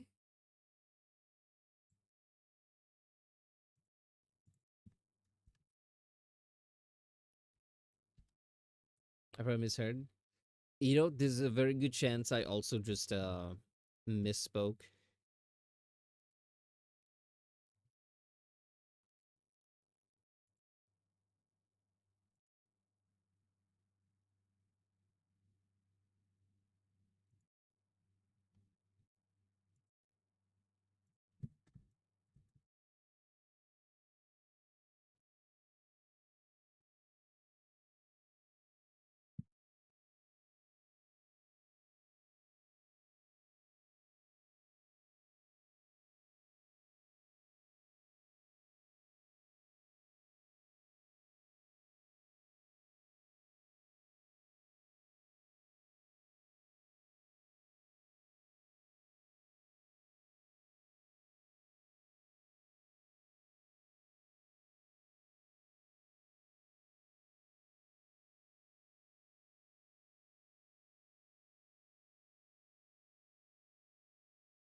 I think it's a bit too bright.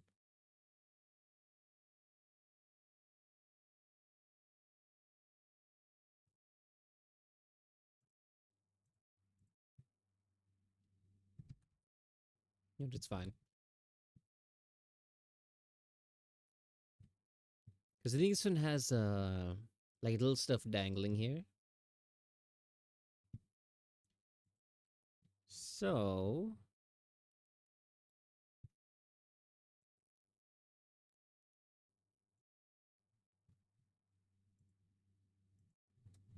this one just disappears into the code.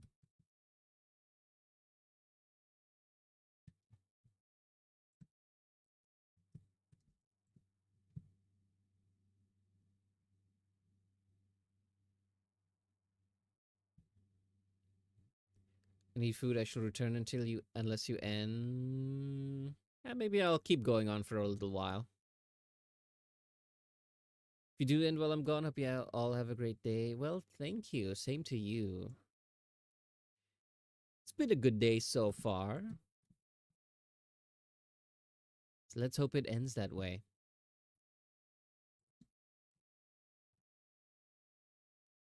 And I think one more here. Here we go.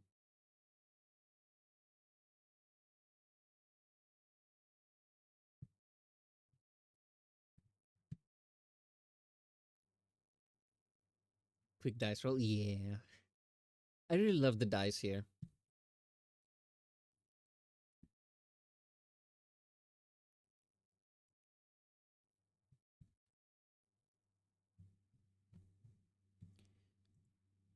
Okay, the chain might be a bit much, but we'll see.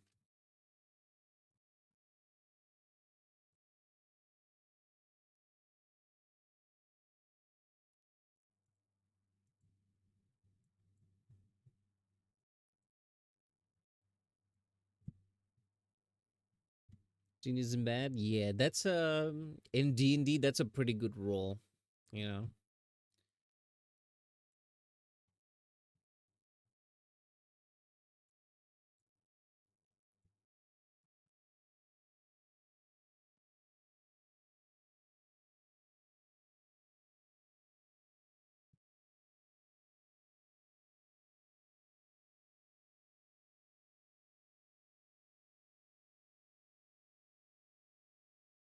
Let's work a little smarter, not harder.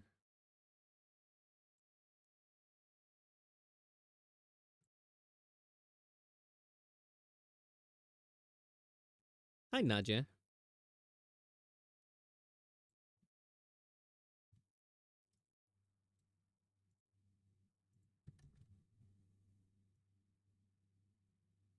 We're just giving this cat some bling.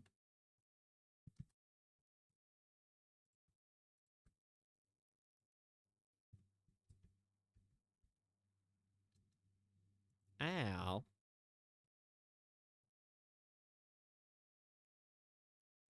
What was that for? What did I do?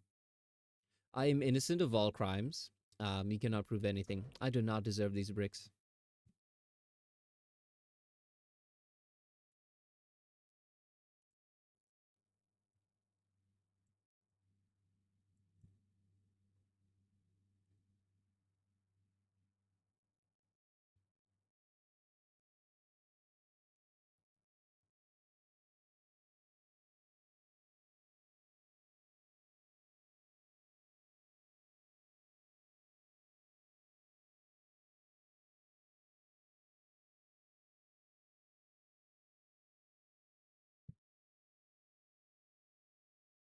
So I got really focused on the art.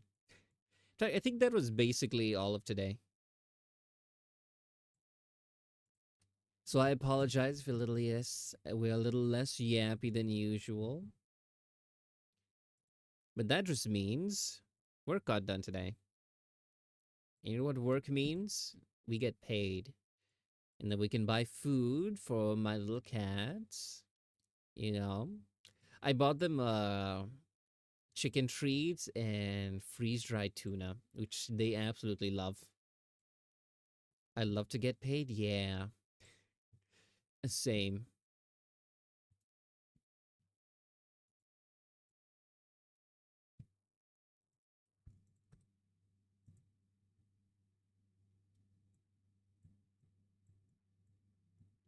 Gonna get them like Japanese cat food.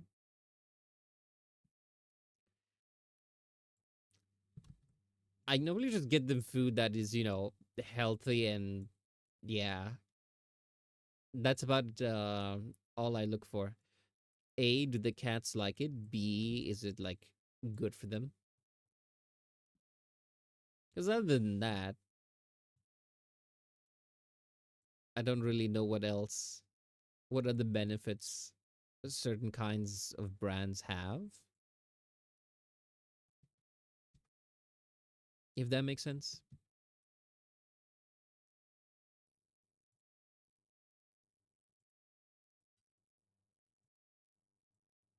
Imagine getting free money. Now that's even better. True. But I also don't believe things in life are free. So if it's offered, I'm like, there's a catch here that I'm not seeing. Oh, hi, Julian. She's climbed up on my old suitcase.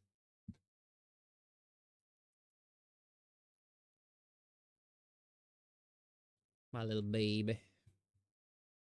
Maybe a soul contract awaiting you? Maybe.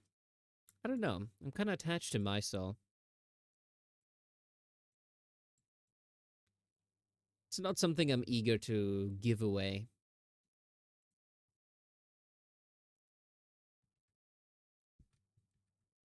Ow.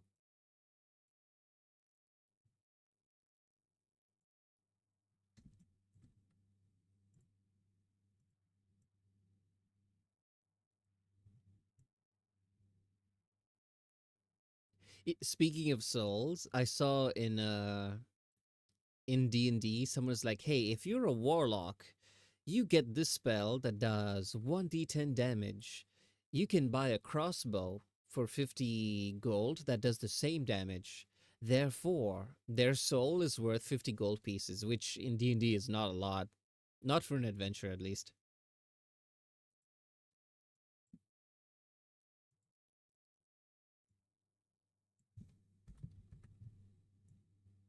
See, I'm not going to sell my soul. I've watched enough episodes of Supernatural to know that never ends well.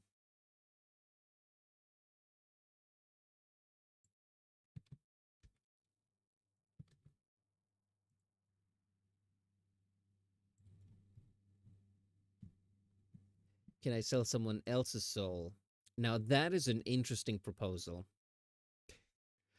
I imagine your demon warlock or your demon patron, sorry, would really care whose soul it is so long as they get like the numbers in. If I was role playing if I was role playing like the demon and they're negotiating their pact, I would 100% allow the players to barter someone else's soul. So long as they're able to obtain it, and if they fail to do so, then their own soul is forfeit. But other than that, I'm like, yeah, go for it.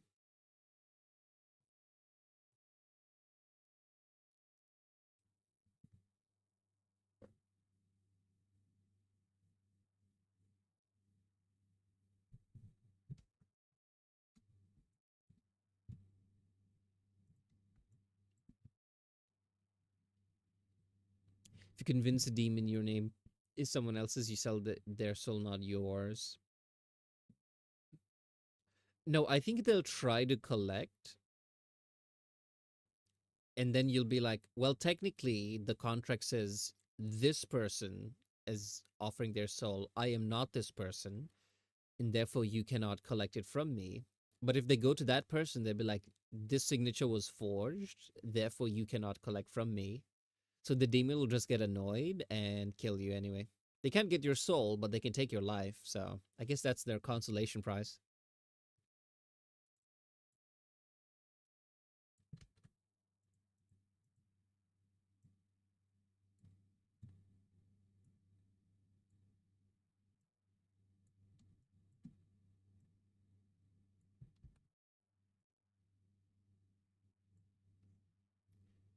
Maris can do my reference sheet real soon. Oh, congratulations! Sounds exciting. Can't wait to put out a whole 9,000 word essay to her. Personally, I enjoy those essays simply because it gives me a very good idea of what kind of model and vibe people are going for. Now, reference sheets would always be ideal in terms of like making the model because then I can visually see exactly what they want, especially if it's like a very detailed one. But if they don't have one, that's fine. It's just a matter of me trying to figure out exactly what they're looking for. See, I always ask for like a bit of their personality. Ooh, a lot of them already have a lot of people whenever they have like their VTuber in mind, they always have like a oh not always. A good number of them have lore long before they have anything else, which is good for me simply because I can use that to design a character. Because some of them, they're like, I have the lore, and this is generally what they kind of look like. With that, I make the model. I don't have lore. Hey, neither do I. Twinsies. I I am a cat. I'm in a teacup. I do art. Oh, we have ads. Oops.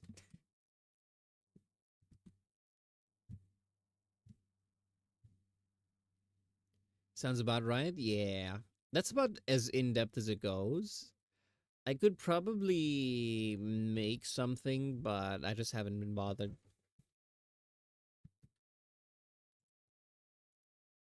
Maybe I should.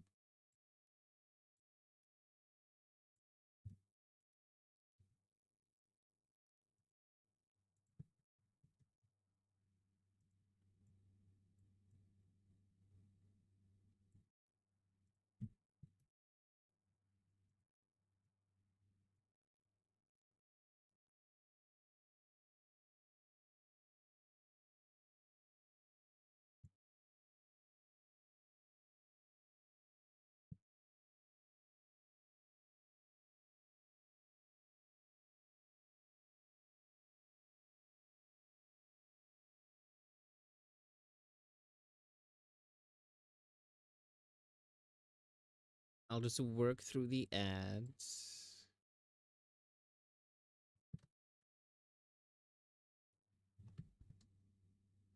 I don't know how I feel about this rope. If I don't like it, I'll just scrap it.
You know what?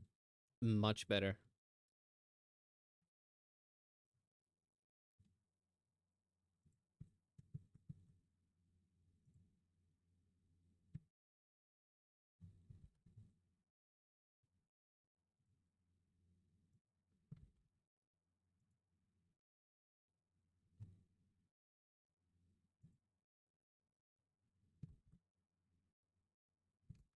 Ads are done. Welcome back, guys. You didn't miss much. I was just shading some rope. Actually, I think it's a golden chain. But a part of me would rather die than draw every individual link. Oh god, I've done that before. It is a very painful experience. Believe you me. I can make it thinner. I think give it an outline.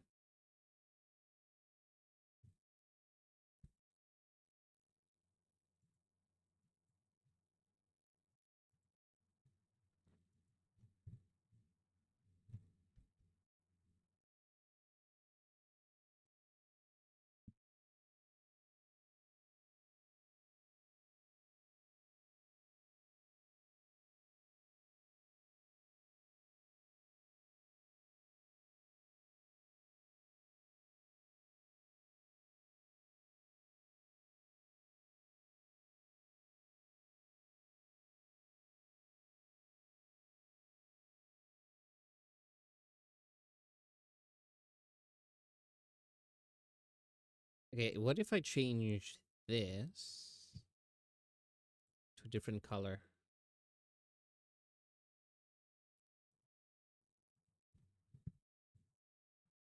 Hmm.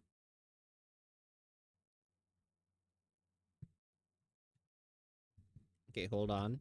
We may be on to something.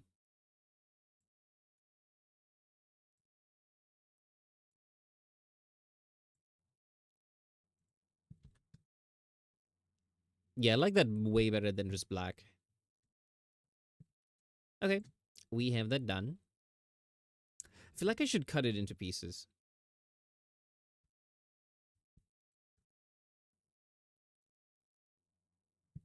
Hmm.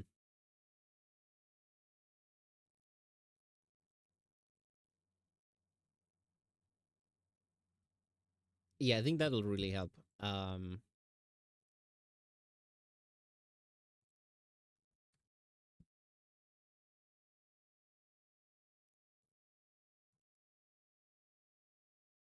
chain R.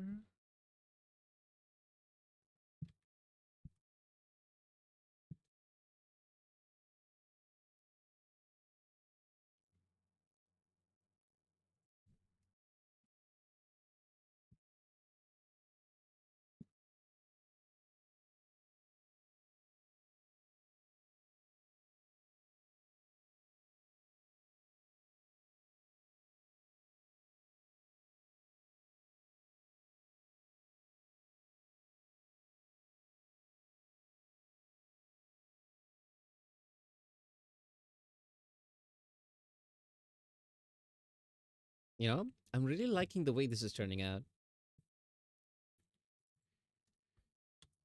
Chain,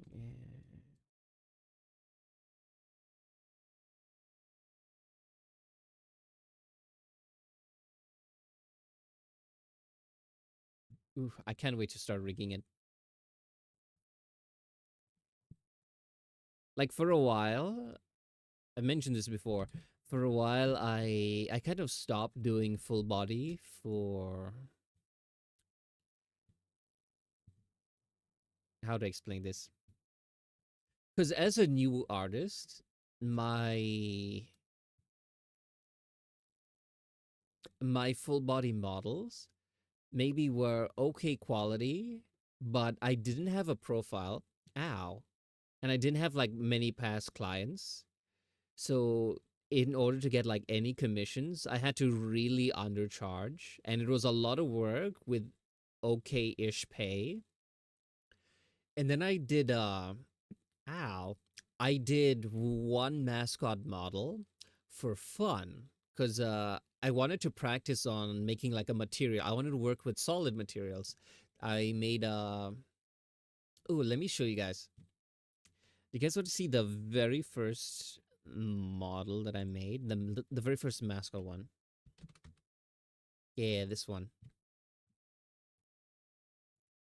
So I wanted to make one like out of wood, right? So you can see this is like 3D shape. I was experimenting with it. And I did want to commit to making like a full, what do you call it? A full model just to test out one feature. And then next thing I knew, right? I made another one. I made this one. This is the first one. But the first one that went viral was I think it's this one. Yeah. This one, the little Momo model. So this is a little fan model that I made. Hold on. Little fan model that I made. And then this went viral on Twitter. And some people started like DMing me and like asking for mascot commissions. So I did a couple. I got on VGen. I started making the commission there. And next thing I know, I'm getting like more commissions for mascots in a month than I got for literally anything else total. So yeah. Now let's brick it. It is a cockroach slash alien bug, so bricks would be appropriate. Do they even work? Hold on. Let me test it so you guys don't waste your points. Ow. Yep, it does work. So yeah, I made this one. It went viral on Twitter. It was even in that YouTube channel, that false ID, right? The VTuber news one, which I didn't know about until someone here pointed it out. And then I go back to a video and then I see, I see I see the tweet of this thing. Ow.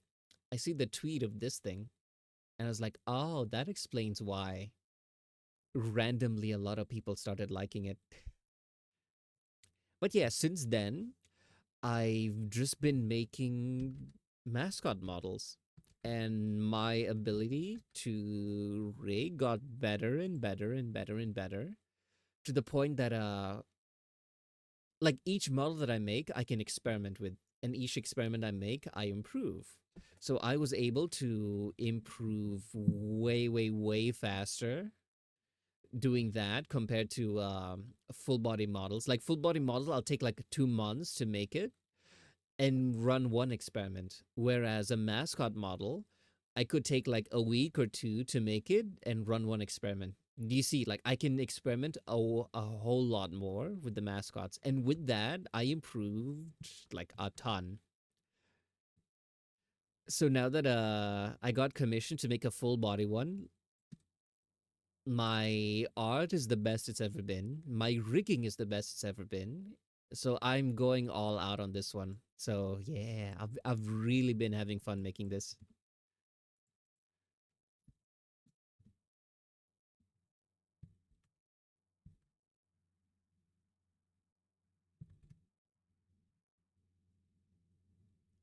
And while I was making this, I realized I think I missed it. Like sure, mascots are fun, but they're very routine to the point and like follow the same formula, right? Whereas full body models are each of they're usually more unique, and each unique feature and part has its own like is its own problem, and each problem is a puzzle to solve, and I like solving those puzzles. So yeah, this model is actually going to be my debut into opening my full body models once more, because they've been closed for a while. So yeah, excited about that one.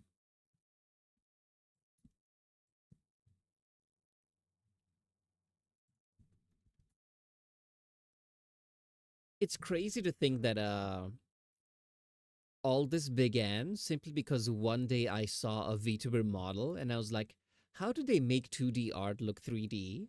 And then I saw like a couple tutorials. I got the free version, and then I just started rigging, and then I was doing it for fun as a hobby. This is during lockdown. Everyone had way too much time on their hand. Some people baked bread, other people, I don't know what other people did, but they did it anyway. I was there learning art and doing rigging. I think the first year or so, I was mostly just doing it for fun. And maybe I think I made a couple of models that I gave away for free. But yeah, it was only a long while after that someone actually asked if I had commissions open. Then I'm like, I've never done commissions, but sure. Yeah, and I made a full body model for $150, whereas today that's about the cost of one of my simpler models, simpler mascot models. So yeah,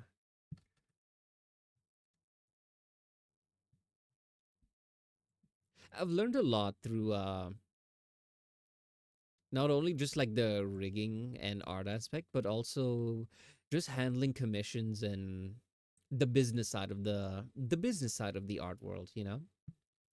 So when I went into my first job and I was given like I was in the sales side, right?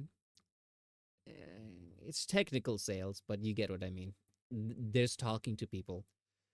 It really helped me because a lot of the times sales is mostly just understanding what the other person needs and then finding the right product for it, rather than, hey, this thing is good, you should buy it. That's the wrong way to go about it. It should be oh, so what problems are you facing? Oh, you have this problem with this thing. That problem will be a thing of the past. This thing is amazing at like solving this, you know like that. Now, the tricky part is knowing what that problem is, because most people don't just show up and like straight up tell you. So, for example, if you're trying to sell phones, someone will be like, I'm looking for a phone. They won't tell you like how they use it. For example, if they're like my dad, for example, they would buy a phone. It needs to be capable of SMS, phone call, WhatsApp.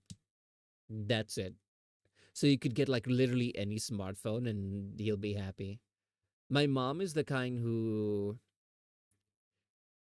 she's really got into like a short form content and reels and stuff. And she loves exploring the internet, right? Which is a bit unexpected since I grew up hearing a lot of, "Oh, you're always on those phones," that kind of parenting. So to see the, I don't want to call it hypocrisy because it's not a bad thing. It's just an interesting thing. I find it amusing. So yeah, to see it happening, I think it's like funny. So for her, you need something that maybe larger screen, maybe more space. She loves taking photos of things. So good camera, lots of storage, etc. So yeah, just learning the ability to just like talk to people and casually draw that information out without giving them a questionnaire. A very useful skill. Because sometimes I'd get like commission requests and there's no reference images, there's no nothing. It's just a paragraph of text, which is okay. But what I learned is I always ask for, hey, if you can, make just a doodle drawing. It can be, it could look like a 3-year-old scribbling on a crayon. That's fine. If someone does like, oh, I want um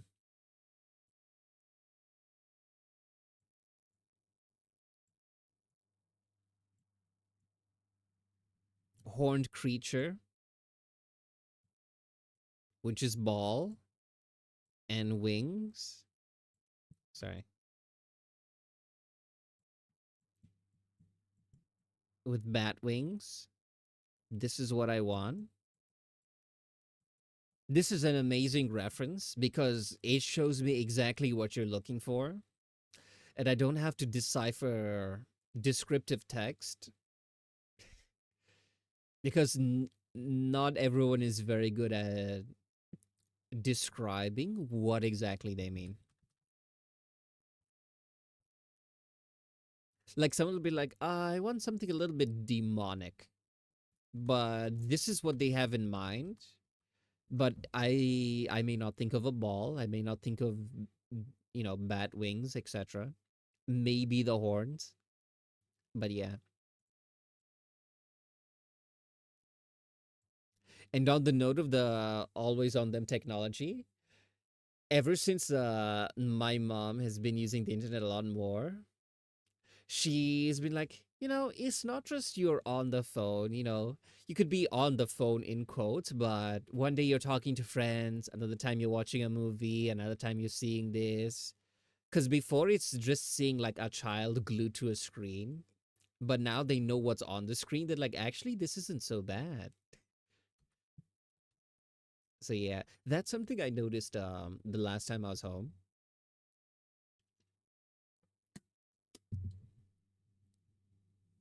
Yeah, my parents are evolving.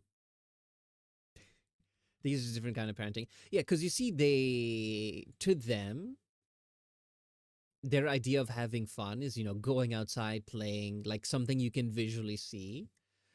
But like from their perspective, it's almost they just see the child sitting almost in a comatose state, not doing anything, not making any noise. So to them, that's like, oh, that looks boring because they don't know what's on the other side of the screen.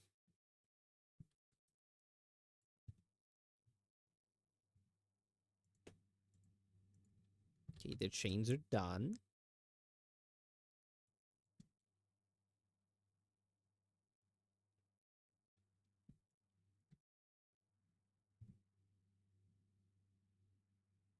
I think I want to redo the tail, but I think I lack the brain power for it. I might have to shade it and render it like the hair.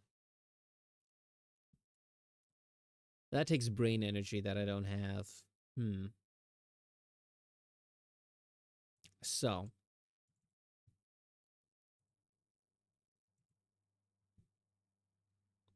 that being said,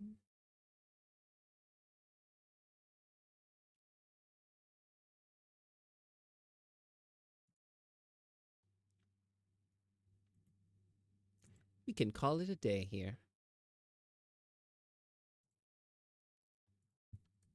So, thanks everyone for stopping by. Hope you had a great time. I know I did. Oh, I have a new command.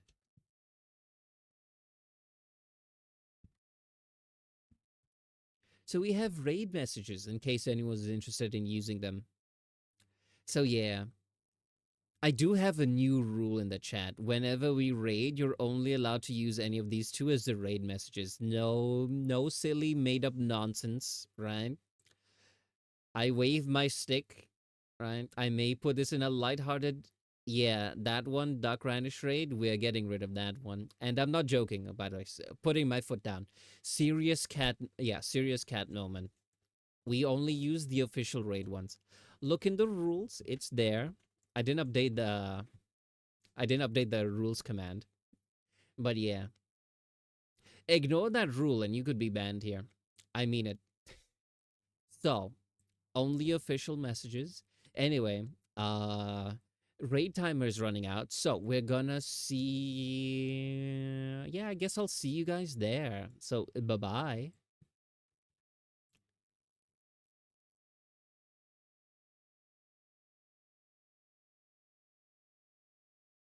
Okay, I'll just hit raid now.